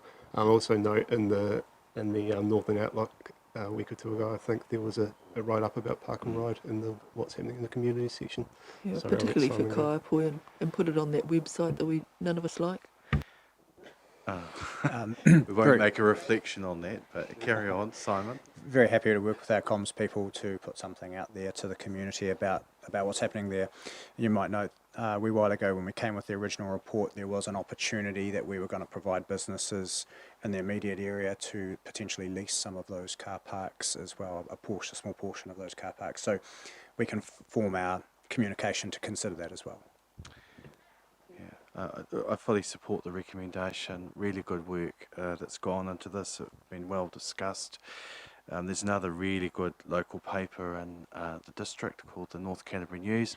I'm sure there are esteemed reporters sitting there taking notes that may well give a little bit more publicity to this, but Councillor Stewart's absolutely right. I was at a function in Kaiapoi on Sunday, and a number of people had no idea. And so a comms plan or further communications around the Advocate Facebook or in related Facebook pages would be really good if that could be considered. Also was feedback to me just with new developments that are occurring, and it's nothing new to you, Simon, is around disabled car parking in the town centre. So I know that we've discussed that before, so it's a matter that regularly raises, because with the popularity of things as the town has shifted, some of the businesses have shifted down, there's just a lack of parking that people can, who are in would use a disabled pass, the ability for them to park down there is limited. There is limited time parking in the area, but it's certainly something that was raised with me by several at a little huddle that I was in on Sunday after the Kaiapoi Seafarers service. So, but thank you. Looking forward to this work being completed. I think it'll be really valued by our community, and thanks for the work you're doing. Any further speakers? Councillor Blakey, right to reply. Add to Sandra's comments, been a few comments about the trees coming out from people who don't understand. Well, they know it's a car park, but they want trees in the car park. So when you're doing the comms thing, just take that into account to explain why we're taking trees out of there. Okay, I'll put the recommendation. All those in favour, please say aye. Contrary, I declare that carried. Thanks, Sean and Simon. Thank you. All right. Now it's item 8.5, which is the cemetery strategy. Sorry, I'll give that another go. The cemetery strategy. I haven't been on the source. Can assure you of that. Not yet, anyway. All right. That's page 343 to 383. So we've got Lindley, Marie, and Grant. Who's leading? See, Lindley. Thank you. Are you right? Trust me to get it. Good afternoon. The cemetery strategy has now been completed, and it's brought forward today for you for adoption. Our cemeteries tell us a story. They're either historical, which encompasses folk that have died in the wars, they've had accidents in our district, or have perished from disease. We have more modern cemeteries which show us a changing trend in our communities, increasing ashes interments and non-denominational interments. We acknowledge the challenges we have with cemetery management, not the least being our legal obligations. We know that the Burial and Cremation Act is under review at the moment, with the Ministry of Health driving that through. We may well have more onerous requirements after that is complete. We have community expectations. People are wanting different things. We have to make a nod to natural hazards, and we have the rather vexatious supply and demand model that we've been working on. And to work out what we've got, how long it's going to last us, and whether we need to develop more cemetery land in the not too distant future. overall, our community, with our consultation that we did, they talked about peaceful and reflective areas, safe and environmentally friendly, records that they can research and for their genealogy and follow up what happened with their family over the years. And we also need to meet our legislative requirements, of course. So I'm hoping today that we will adopt our cemetery strategy and the action plan that implements that strategy, that sits behind it. You'll note in the action plan, in the strategy itself, that we do say that that action plan will be reviewed every year, that we'll monitor how we're doing, where we're going, and to ensure that we are actually covering the requirements for burial and cremations in our district for the 20 years of the strategy. Thank you. Thanks, Lynley. Marie or Grant, did you wish to add anything? Okay, so questions. Councillor Doody. Thank you, Lynley. I have asked this last time, but I just want clarification. With all these prepaid cemetery plots that have been achieved, just what percentage, some of them must be going back many, many years and perhaps never be used. So have you got any idea of? I haven't got the numbers with me, unfortunately, but there are only a handful that are really old. I asked our customer services officers to have a look for me. It's quite challenging trying to work back in historical records, but there is only a handful that are more than 60 years old. The rest are more modern, and yes, we're definitely turning our minds to that difficult issue of when do we decide that actually this family isn't going to be using it? What sort of impost can we put on families to say, can you tell us, are you ever going to use this plot? It is quite difficult. And at the moment we have our moratorium, and as we're developing the cemetery policy, which will be the next piece of work off the rank, that takes into account this possibility of land banking, so to speak, your cemetery plot. Thank you. Yes, land banking, yes. The other thing is, I just want to question is that we've had a number of headstones that have been knocked off their purchase with earthquake, and it's a sort of a bit of a difficult situation because we can't just go ahead and tidy them up without consulting with their people. Yeah. I was trying to how to word that. The family. How do we get round that? So that's something that we're going to look at for the policy as well, Wendy, because it's a very fair question. Some of the headstones might not have anybody that we can naturally talk to. So, well, I say naturally. I think I'd be more worried if they responded.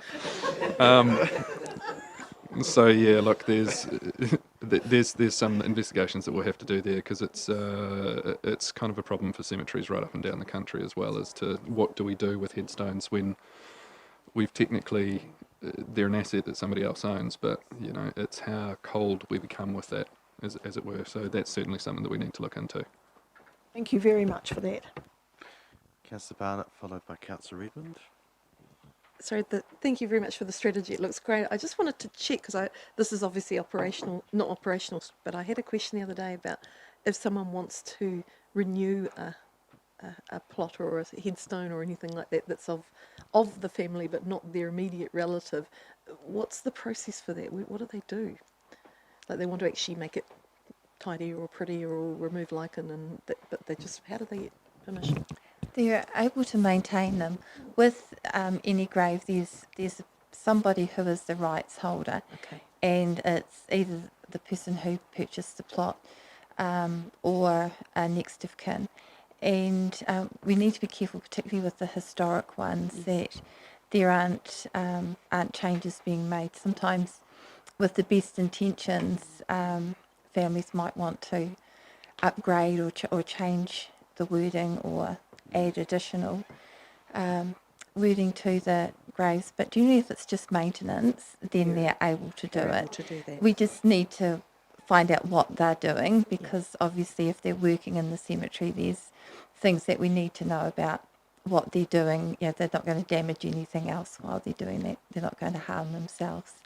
So normally, if it's lichen, then people can go ahead. If it's painting or anything like that, then we suggest they talk to a monumental mason. Okay. Councillor Redmond, followed by Councillor Bryant. Thank you. I just wondered, when does the moratorium on land banking end? Does it end when this strategy is passed, or when is it likely to cease? I think it ends once the strategy and the policy was our decision at the last meeting. Once those are through, then that, and the moratorium, even though it's it stops people pre-booking a lot of plots. If it's a husband and wife, I think it was the wife or the husband of the person purchasing can purchase an additional plot, or the parents if it's a child. So it's not a strict no, you can't do it, but it's just takes a little bit more control rather than a group coming and saying we want 20 plots for our particular group. So it's not a strict no, we can't do anything. It's just a little bit tighter than it was previously. But once the policy's through, it may well restrict it still, or we'll just see how we go from there. Just one other point is that we'll probably be looking at fees in the long-term plans, so the council might decide to keep that until after fees, a decision's been made on whether fees are increased as well. Councillor Bryan. You are hoping to avoid the gold rush effect, aren't you? Just looking at the map in 352, out towards the east, there's no cemeteries.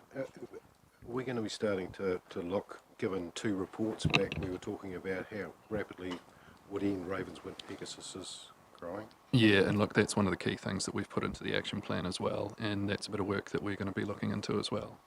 Robbie, is what provision can we provide over in the east? We know that we've got Sefton out there. Obviously, there's ongoing discussions around Dixon's Road, but it's also what happens with, we start to talk about the increase in population around Pegasus, Ravenswood, Woodend, plus also Kaiapoi and the conditions that we've got in the ground there as well. So that's definitely a bit of work that we'll be doing. Councillor Stewart. Thank you. So there's no standardisation across the country about what, like this policy or your requirements are specific to here, because I'm doing exactly, trying to put ashes in an old grave, my mother, in Christchurch City, and they won't let me touch it. You're not allowed to, it gets sprayed for lichen, and you're not allowed to paint it.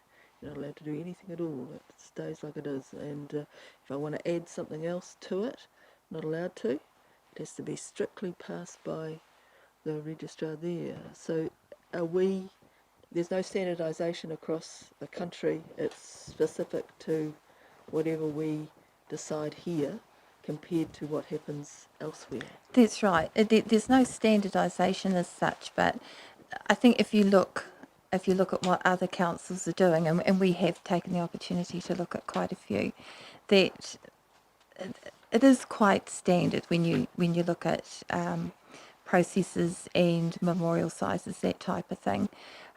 We require people to apply to us to do any work, add anything to a headstone, and or take anything away, or any maintenance other than cleaning. They do have to apply and get permission to do that.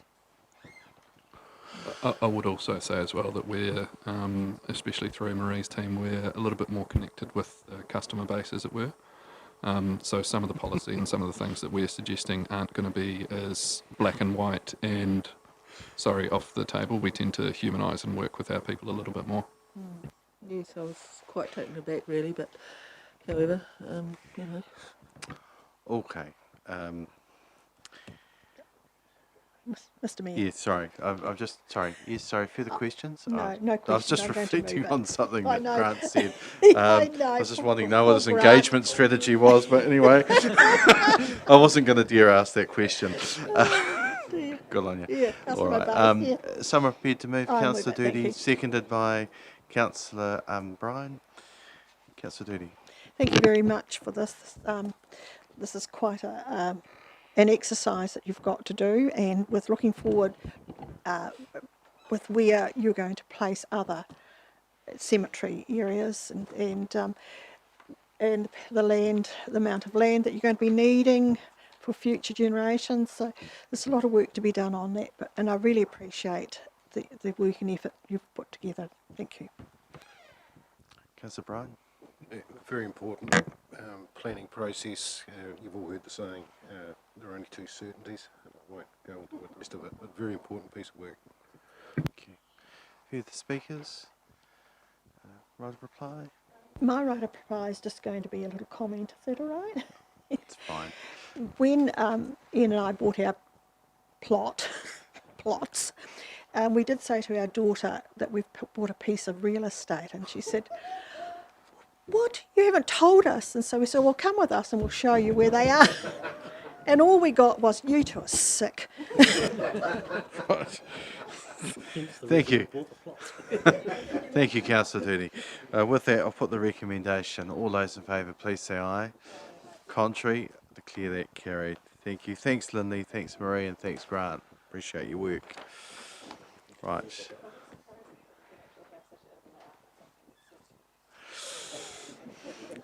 Right. Now we're at item 8.6, which is the Canterbury Regional Joint Landfill Committee, pages 384 to 402. Kitty and just you, Kitty? Hi, Kitty. It's a pretty straightforward request, hopefully. Good afternoon. It's a short report. It's basically bringing the constituting agreement for the Canterbury Regional Landfill Joint Committee in line with the Canterbury Waste Joint Committee agreement and allowing people to attend virtually meetings. So I'll take any questions. Thank you. Any questions? Moved by Councillor Barnett, seconded Councillor Bryan. Okay, Councillor Barnett. Very briefly to say it's great to see that people are modernising finally and getting this through into their standing orders. Councillor Bryan. Further speakers? Right of reply? Nothing to respond to. So all those in favour, please say aye. Contrary, declare that carried. Thank you, Kitty. Item 8.7, Customer Satisfaction Survey, VJ, pages 403 to 711. Good afternoon. Welcome. So the first point I'd like to make that this is a very important survey for the council. It's the largest one that we do, that the findings actually represent the views of the population as a whole.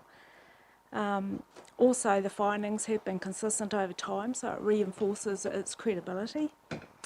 So this time round is the first time that we've actually prepared a public-facing document, which we've tried to do to make it a bit more user-friendly.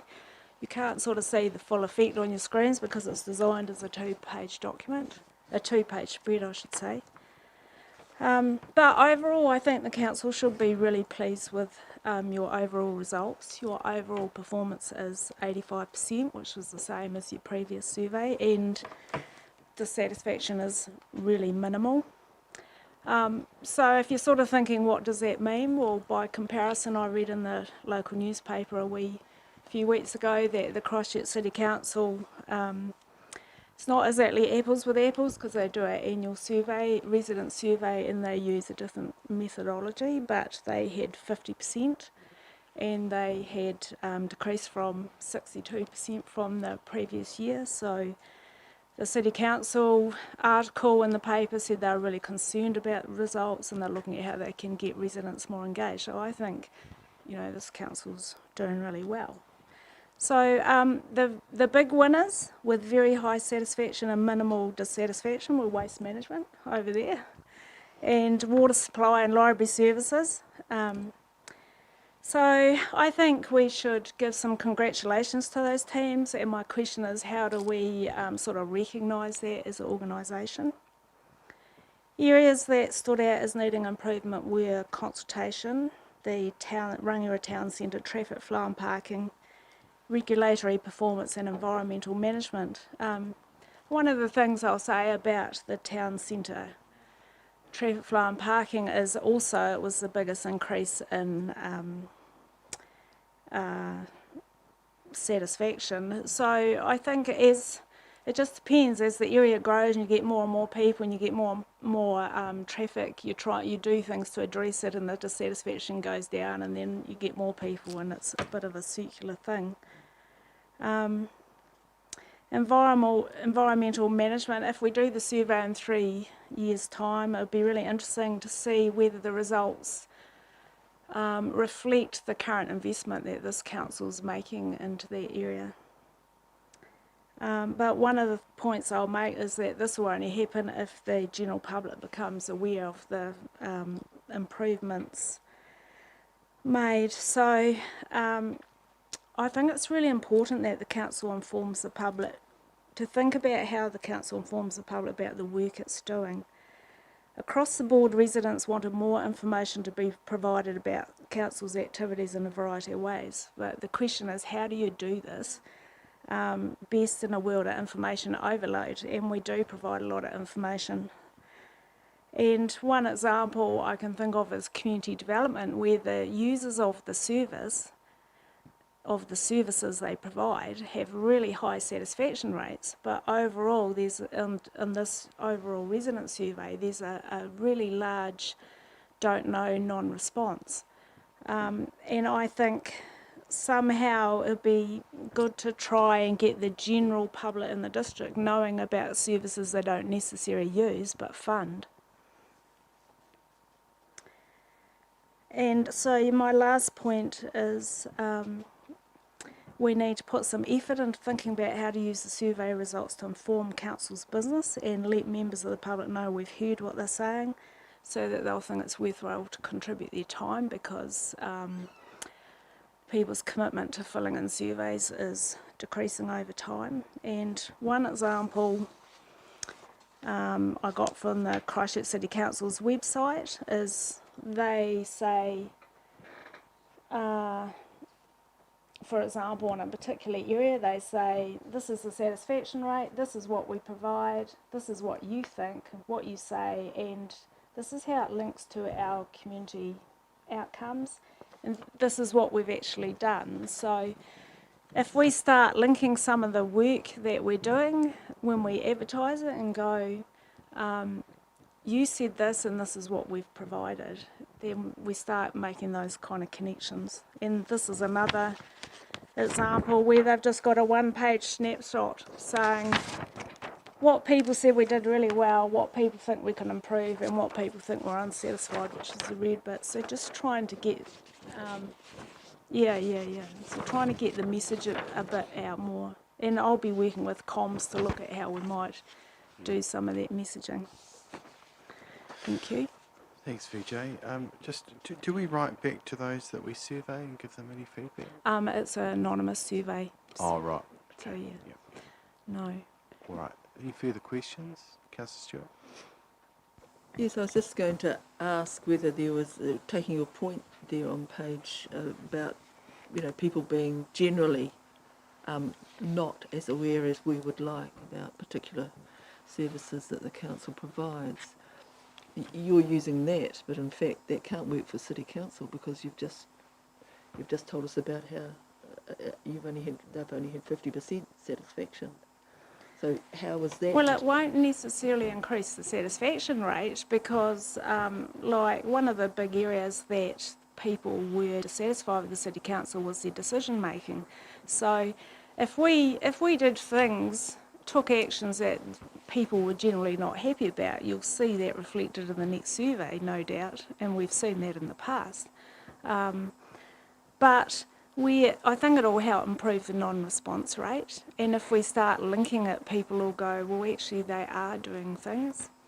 So for example, environmental management the satisfaction rating was okay, but I would expect it next time to go up if people are aware that we're actually putting more resources into those areas, which the council has done recently.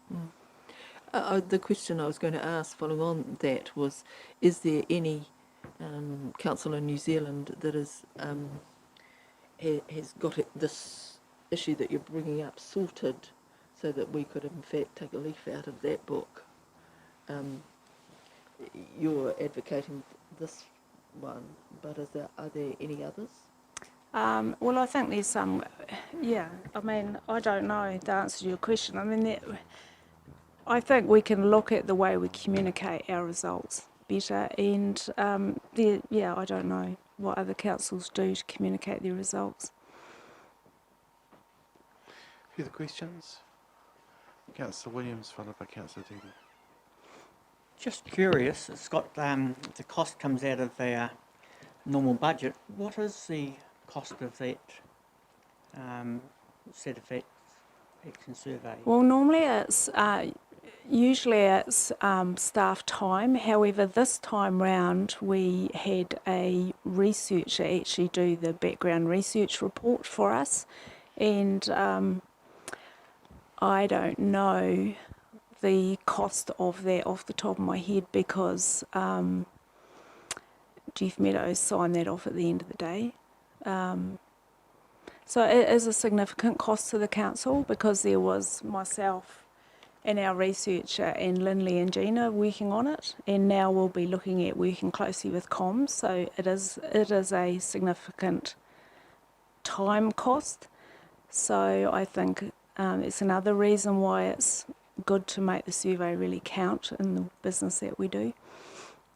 So that doesn't answer my question really, does it? I can so actually... Can we get a figure and circulate to us, please? I can't tell you how many hours we've spent because we haven't recorded that, but I can tell you the consultant's cost to do the research report. If you're able, VJ, at some stage, if you could circulate that, that would be... In terms The of research consultant cost? Yeah. That would be great, thank you. Councillor Doody? Thank you. Just on 418 with a small settlement footpaths, what do you constitute as a small settlement? Because it's actually quite a low, the top and the lows, it's quite low, quite different. Yeah. I So think what is we classed think of that as, you know, the cuss and the... settlement? Yeah, those little settlements. And the beach settlements. Beach settlements, Yeah. okay. Could I just say I've thought of another cost that we actually pay the community groups to deliver the questionnaires, and we give them a certain amount per survey and we pay their travel costs, and I can get you those figures as well. Thank you. Councillor Atkinson? Yeah, just your comment about tying things in to different departments. It's my understanding that in the regulatory department, well, certainly as councillors, and it's been said around this table more than once in the last 3 to 4 years, that we've had the least complaints about the regulatory department than we ever have. Yet in the survey, their results are down from anywhere from 14% to 4%. So how can we tie that back to the actual performance? Because that's not certainly what we're hearing.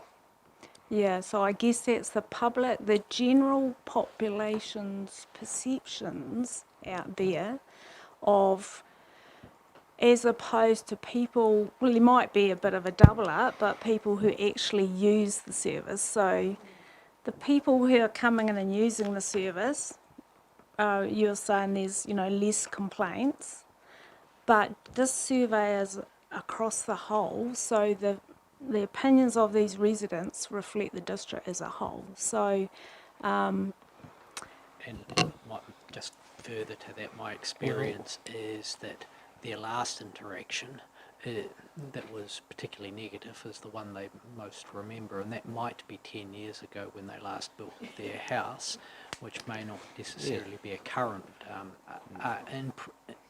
perception of performance. So all survey results need to be considered from a number of perspectives, and you're right to highlight that particularly our regulatory functions often there is if you went and asked New Zealand's community how well do councils' regulatory systems operate, that you'd probably get a negative response on from a large proportion, even though they don't actually know or never actually use the services. And I think sorry. Yeah.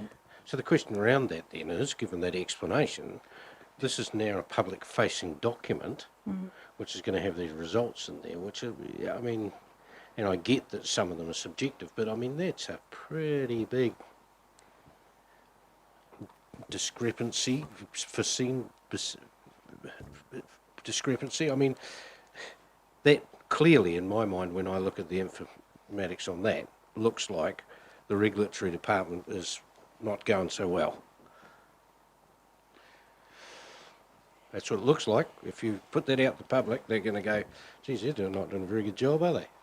Well,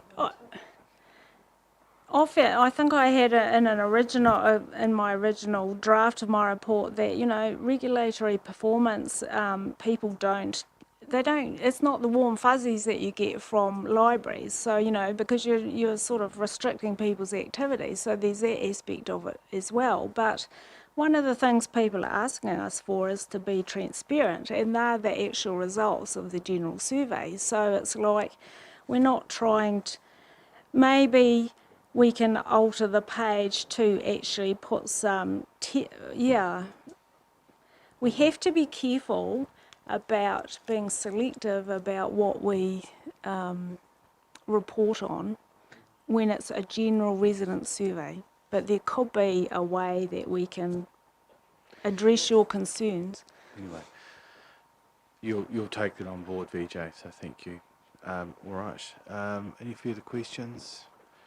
Councillor Barnett, you indicated you wish to move. Second? I'll second it. Councillor Barnett. Yes, and Councillor Atkinson's absolutely right. This is what people think of us when they get a survey in front of them on that day, whatever they've done that particular day and what interactions they've had in that particular month or years previous. So it is perception. But how it is useful is you just look for some trends. You look for the trends of things going up and down.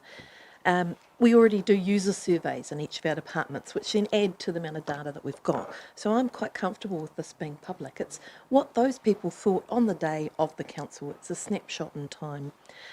Really interesting to see the talk about it being predetermined, and that indicates to us that perhaps we need to do a little bit more work, as we talked about in our communication strategy, on what is information and what is consultation.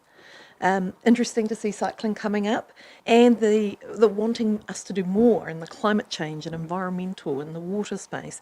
That's reflecting the climate of our society, which is changing, and it's really interesting to see that coming through the survey. What you want to look for in the survey as an overall is for where the satisfaction is going down and the dissatisfaction is coming up. Because as VJ rightly noted, the dissatisfaction on Rangiora parking has gone up, but so has the satisfaction. So that's not as much a concern as one where they're going like this. And the one that stood out to me was rural roads sealed. The dissatisfaction is going up and the satisfaction is going down. So that may be another area which I think is actually something we need to talk about. It may be out of our control because the funding for rural roads and maintenance and sealing has gone down. And that's a national issue. I also liked the fact that people were asking for more online services, so that justifies the work we're doing in that space. Cost. Businesses who don't do research fail. Businesses who don't know their customers fail. So I think this is a very well justified spend. We need to know what our public's thinking so we can make our community better. If we don't know, we won't be able to know where to focus our resources. We cannot spread our resources everywhere. But I agree that communicating the results is the hardest thing. How we communicate it is quite tough. And I think really what we need to do is look at the overall. The overall says 84.6% of our district are satisfied with Waimakariri District Council. That's a huge figure for a council, and that's actually something that we should look at. Overall, people are pretty pleased with the performance of this council. Doesn't mean we can rest on our laurels. It doesn't mean we haven't got some specific issues where we can see trends going up and down, but it does mean that we can actually be rightly proud of the work that's been done in the organisation, and that's what we need to communicate. that's what we need to say to our public, is that overall we are actually performing as you want us to, but we will continue to improve. I support the comments of Councillor Barnett. It's a very proven methodology, and I'm really pleased to see that it was Mary Sparrow that's come back in to do the consultant work, because she actually developed the strategy and the methodology in the first place. And I remember when Alan McRoby was a councillor here, we'd go into that with Mary in detail, and I think Mary and Alan were students, or certainly students around the same time perhaps, but they certainly agreed on that methodology and how that was developed, and Alan was certainly a recognised expert in that space, so it's really good to see Mary there. I'm all for transparency in terms of costs, so I think that's fair questions that Councillor Williams has raised. But overall, I think the response rate at 75.8%, that's pretty impressive. Not many polls get that level of response rate when they're trying to obtain what opinions is, let alone getting that response rate from our community. So I think we would be very impressed with some of our comms work that we do if we got that in general, that level of response rate. And 85% satisfaction, yes, not resting on our laurels, but gosh, that's fantastic, and that's a credit to all our organisation. I'm proud of all our staff and all our constituent parts that make up that. That's a really good result. Yeah, there's some findings in there that obviously we need to reflect on, and Councillor Atkinson's rightly raised some concerns around that. But I think the important thing from this, VJ, is the findings, and that how we learn from them. So that at various departments where there's some feedback there, how we learn from them, how we capture that, how we turn that around, that's really important. For our waste and library areas, well done. To our other departments as well that I mentioned and there that have also done well, that's really, really good. But in general, getting more information, and as you mentioned there, was one of the main points that come from residents. That's something for our comms and departments to reflect on, and how we do better. And in fact, they're quite a reflective bunch, our comms team, so I'm sure they'll take it on board and how they and we can do better in that space, as we discussed about a week or so ago. So thanks, VJ, really pleased with this report. Further speakers? All right, I'll put the right of reply, Councillor Barnett. I'll put the recommendation. All those in favour, please say aye. Contrary, declare that carried. 8.1, 2021 council meeting schedule. Gosh, that's 2021 rolling around shortly. Sarah, thank you. Pages 712 rolling around to quickly. 715. Thank you. However, the sooner that we get this settled, the sooner we can get it in your calendars and you'll know your plan for next year. So we have brought it to you a month earlier than normal. When we were looking at the schedule for next year, we took in a number of factors, feedback from councillors this year, changes of patterns to some meetings, and we've made just a few little tweaks. Our morning meetings normally start at 9:30. We've brought that back to 9 a.m. to enable the time not being so pressurised when it's getting near 12 o'clock. We've still got the leeway to go till 12:30, and a majority of the afternoon meetings that were starting at 4 we've brought back to 3:30. So again, just that little bit of adjustment allows for that balance. We've managed to bring in the Land and Water Committee that's currently on a Thursday into the Tuesday schedule. We've kept to the Tuesday schedule, which works well.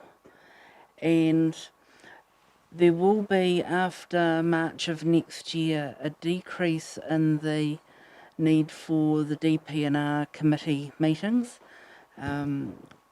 August is the main regulatory feedback report back time, so that will tend to be a slightly longer meeting, but we have then spaced the others out accordingly based on feedback from the senior managers. However, while there's a decline in DP&R committee meetings, there will be an increase in the UNR committee meetings. Currently, other than February, March and sort of November, December, it's normally every second month. It will be monthly next year, and that's primarily linked to the Three Waters reporting or shovel ready project reporting. So there will be an increased need there. District Licensing Committee, we have kept to our last Friday of the month, and if there are not hearings scheduled on those months, it is an opportunity for training for the committee. And the request that we also had, or feedback that we received from members, was it would be nice to be able to have a break through the year, like some councils manage to work into their program. We've managed to get 2 different weeks that coincide with school holidays in April and July. There may be, during the year, a couple of other weeks that are lighter on work flows, just depending if there's any hearings or additional working group type meetings that are coming through. So we have managed to schedule a couple of little breaks with no meetings. So otherwise, I take the report as read. Thanks, Sarah. Any questions of Sarah? Councillor Stewart, followed by Councillor Peaky. Thank you. Yes, Waterzone did discuss this yesterday, and they are meeting monthly with workshops in between, as you probably know. It'd be really helpful if those workshops were put in here as well, because they're still going to be, they're not committee meetings publicly. They may in fact be public workshops to be decided, but if you're doing a timetable, they need to go in there. This, for a formal report, is just formal meetings. The briefings and any additional working groups and things are still to be worked through with, particularly with the Waterzone being a joint committee.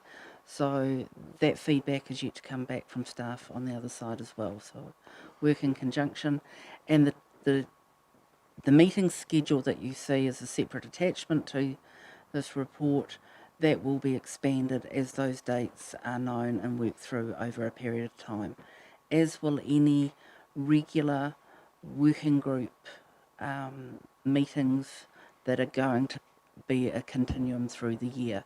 At the moment we have quite an influx of them, but some of them may have a shorter lifespan for a few months, but if they're going to be a continuous, we will put those in your schedules, and they'll come through into your diary appointments as well in due time. This is just the formal meetings that's before you today. Okay, any further questions? Councillor Atkinson? Well, just on how they get on our diary, do they come through as individuals and we have to ping off everyone, or will these be entered as one bang, it's in your diary? Given the amount that you have to put in your diary, that's what.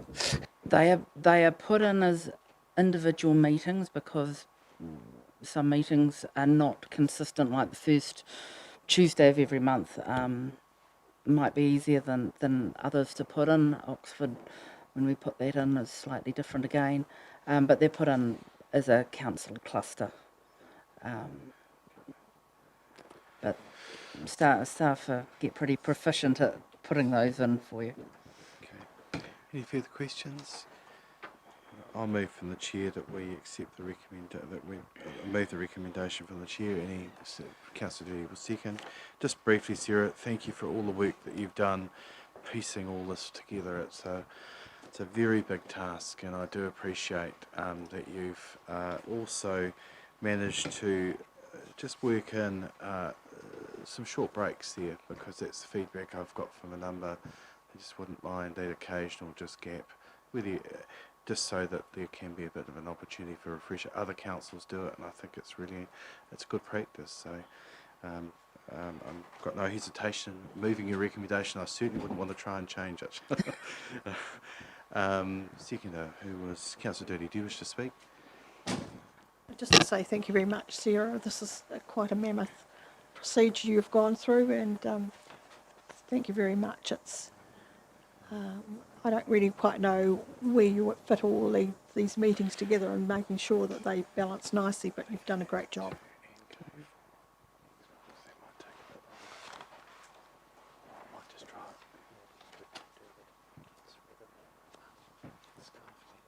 Yep, Okay. Sorry, I was just doing some mechanics here. Any further speakers? Nothing to respond to. All those in favour, please say aye. Contrary, declare that carried. We might just jump ahead because we've got some staff that are waiting here, and we're probably going to need to have a break soon. So just for perhaps Libby, we might do your report next, 9.1, and 9.2 there following. So yes. All right. So 9.1 pages 724 to 742. Libby and Kelly. Many of you have already seen this closure come around a couple of times. It's been to the Ahoka Oxford Community Board and Utilities and Roading Committee. So just a brief overview. It's a closure of a stockwater race that runs adjacent to Centre Place. The closure doesn't automatically mean that parts can be filled in. Any landowner who wants to fill in any portion will need to approach council and get approval from drainage staff. Any questions? Thank you. Is there any questions? Councillor Williams, followed by Councillor Doody.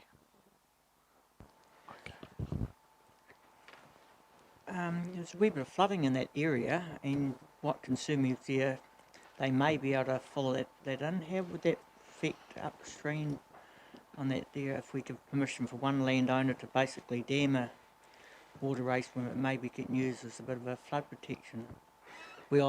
Should we make a ruling, we either leave them there or fill them in? So I think Kelly has responded to a similar question at a previous meeting, hence why I possibly know the answer. The drainage staff will assess any application that comes in, and potentially there will be an order in which residents may need to fill in to alleviate any drainage issues in terms of damming and such. So we won't be allowing any landowners to fill anything in that would have any adverse effects downstream on any other properties. And secondary question to that, and will we be checking to make sure that they don't fill some of these in without telling us? So if this report is approved today, we will be sending out a letter to all of the affected property owners and outlining the process for them to get in contact with us. If there is some work undertaken by one of the property owners that does have an adverse effect, I'm sure we will find out about it, either as part of the regular inspections that we do or during any future rainfall events. Okay. Further questions? Councillor Doody, you're prepared to move over? Yes, I would move it. Okay, is there a seconder? Seconder, Councillor Mealings. Councillor Doody. Thank you very much. We've gone through this with the community board and also with the roading and it is as you know, I'm not really keen on these closing them, but in this case it's quite acceptable to do so, and that's why I will have moved the recommendation. Councillor Mealings. Nice, thank you. Yes, look, this has been well discussed many times over, and the fact of the matter is it's not used for stock water anymore, and that is the only reason why there's a consent issued for stock water races. So it makes sense to close it if it's no longer required for its consented purpose, and I have no problems in recommending it. Thanks. Thank you. Further speakers? Okay, nothing to respond to, Councillor Doody, so I'll put the recommendation. All those in favour, please say aye. Contrary, declare that carried. Thanks, Libby. And Kelly, I don't know if you're going to stay for Colin's report. Okay, so now we're 9.2, 743 to 814 on the agenda. Colin and Kelly. Cool. Thank you. And like the last report, this one was referred from the Utilities and Roading Committee, so I think just about everyone here is familiar with it from that meeting, so I wasn't going to talk through it a lot. The only thing I thought I'd note is the only change you would potentially have seen is that the document is now in the current the council's current branding rather than the old branding, so none of the content has changed, but only the branding, which we noted in the last one, would be updated. So aside from that, I'm happy to take it as read and respond to any questions. Any questions? Someone prepared to move? Moved by Councillor Williams, seconded by Councillor Doody. Councillor Williams? Councillor Doody? Thank you. Any further speakers? Just say thanks, Colin, for the work. Well done. We appreciate it, as always. I'll put the recommendation. All those in favour, please say aye. Contrary, declare that carries. Jim, we might deal with the health and safety. Is Sarah still around out there? Is Sarah still around? Maybe we could deal with, I think we'll come back to the CEO one later, because I'm just conscious that we're going to need a break soon. So perhaps deal with 8.10. We deal with 8.10, Sarah, which is councillors to outside groups, and then we'll deal with the health and safety report, and then we might have a break at that point. 8.10. Thank you, Sarah.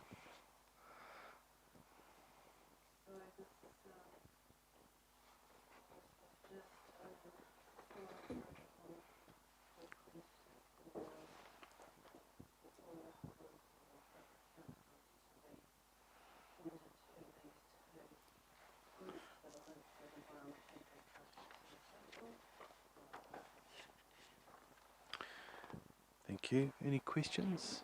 Councillor Doody. Mr. Mayor, through you, can I please ask Councillor Mealing a question? Sure. Thank you, Councillor Mealing. With this, you being appointed as an observer to the Coastal Hazard Working Party, what does that mean? Are you just sitting there? Can you make comments? Can you vote? What is that position for you to be going into Christchurch to do? My understanding with that, thank you very much, by the way. My understanding with that is basically, I'm a non-voting member of this group, and just really sitting in on their conversations of what they're proposing and how they're looking at doing things. And it's very much an exercise in understanding what the left hand and the right hand are doing, because whilst, yes, we have territorial authority boundaries, and we share the same coastline, it's the same issues that we're dealing with. And so it's really just making sure that we're on the same page, and being that it is also in the climate change area, which is in my portfolio and part of the Greater Christchurch Partnership work stream, it kind of makes sense for that to be me appointed to that. But as far as an observer status, I presume if called upon, I can make comment and whatnot, as we do with the GPC. So the request came via myself, and I conferred with Sarah, and it was my recommendation, our recommendation here today, that Councillor Mealings, because A, it's within her portfolio area, and secondly, she's part of the Greater Christchurch Partnership, so it was logical, and it is an observer status, and actually we're lucky that the city are allowing that actually, and have brought that together, because it's an important issue that they raised at our joint meeting. So that's why Councillor Mealings has been recommended for that. Thank you. My question from that was really, I just wanted to make sure that she was going to be utilised well and not just sitting there in a seat. Well, hopefully I'll have the opportunity to pop myself in. So any further questions to Sarah? Councillor Stewart? So I'm very happy to be a biodiversity champion. Thought you might as be. part of the Merrill Forum work stream administered by Environment Canterbury, but what on earth does it involve? Please.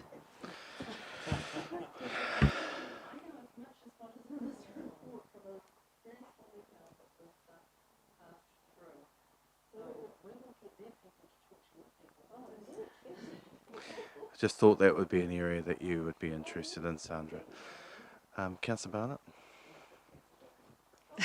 Exactly. You need some more work, Sandra.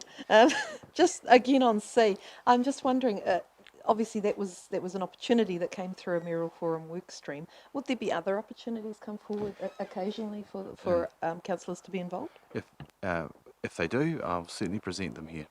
So mostly through Merrill Forum, it is actually internal within the mayors themselves, but we have been talking around the climate change to perhaps broaden that to include portfolio holders in respective councils, but when those opportunities come along to utilise those skills, absolutely, and I'll put it forward.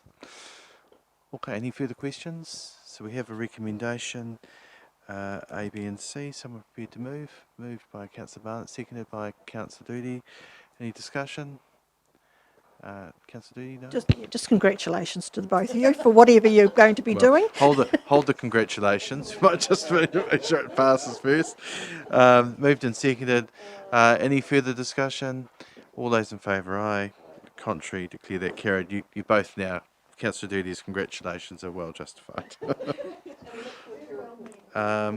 Sarah, I might leave 8.9 until. Because Jim, do you want to cover health and safety, and then we might have a break?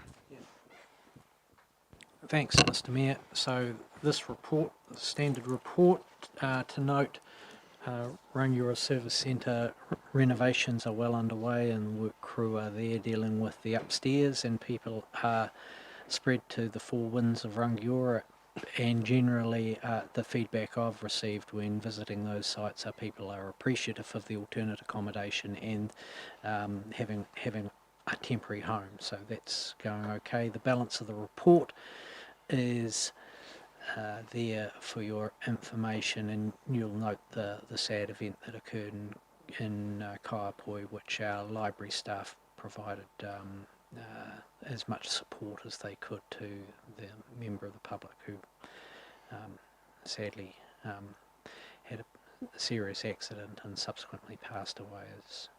So that's there for noting. The rest of the report is there for your information. Happy to take any questions. Any questions, Councillor Stewart? Use microphone. Yes, the one 24th of 8 under the person that died, the weed spraying without water unit knowledge or approval. Who was doing that? I'm not. Is that in some like Delta or Cyclone or something? I'm not entirely sure who the contractor was. I think it's a contractor who has been involved in a shared space. So I'm not entirely sure which contractor it was. I note it's pending investigation. Because we've had complaints about sprayed areas where no one seems to have any idea who's been doing it. And an investigation within the organisation hasn't revealed anything. So this is really intriguing. Yes, I'm not sure.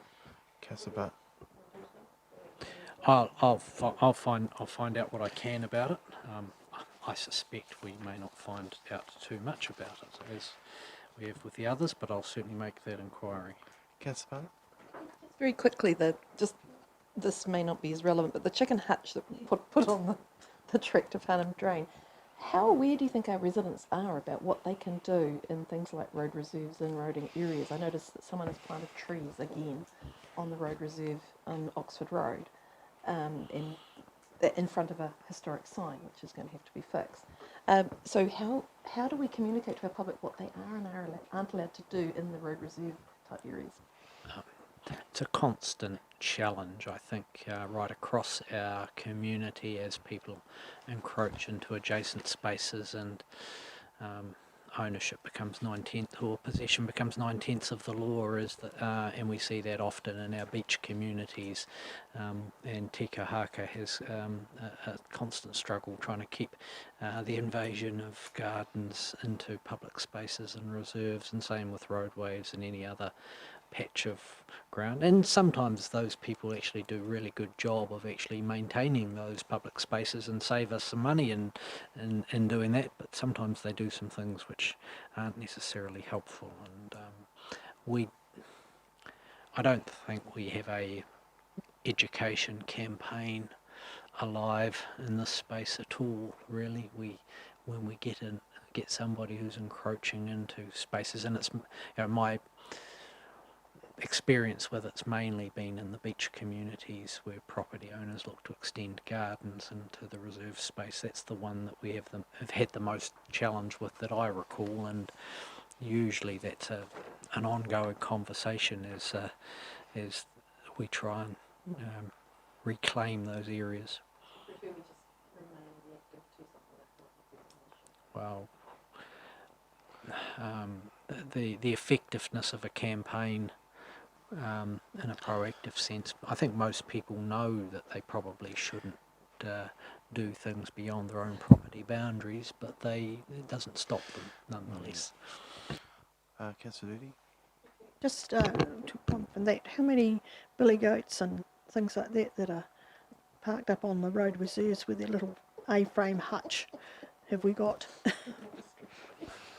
They would probably describe those as their lawnmower, which is mowing the berm. It just does it very slowly, or at least it eats the weeds, won't eat much of the grass, and then they bring the sheep in to mow the. It's a tiny house. All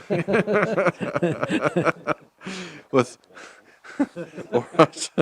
All right. Well, any other questions? So the recommendations there. Someone prepared to move. Moved Councillor Doody, seconded Councillor Mealings. Any discussion? No, just once again, a very good report. Thank you very much. Nikki? Okay. Any further speakers? I'll put that. All those in favour, please say aye. Contrary, declare that carried. So I think we should take a break now. We've got the Purdom, so Nick Purdom and Kerry Hammond, and then Adina coming at 4. So what I intend to do is when we come back in is we'll move into committee, and we'll hear and then questions, and then they'll leave, and then we'll get back into the agenda. Okay. So Fair Go may well be still hanging around out there, I don't know, but they were on the way ins. Don't think they just want a cup of coffee, Sandra, somehow. But anyway. I've just got a text through to say Fair Go are on the doorsteps again. Okay. So just be aware of that, and they're just looking for footage, no doubt.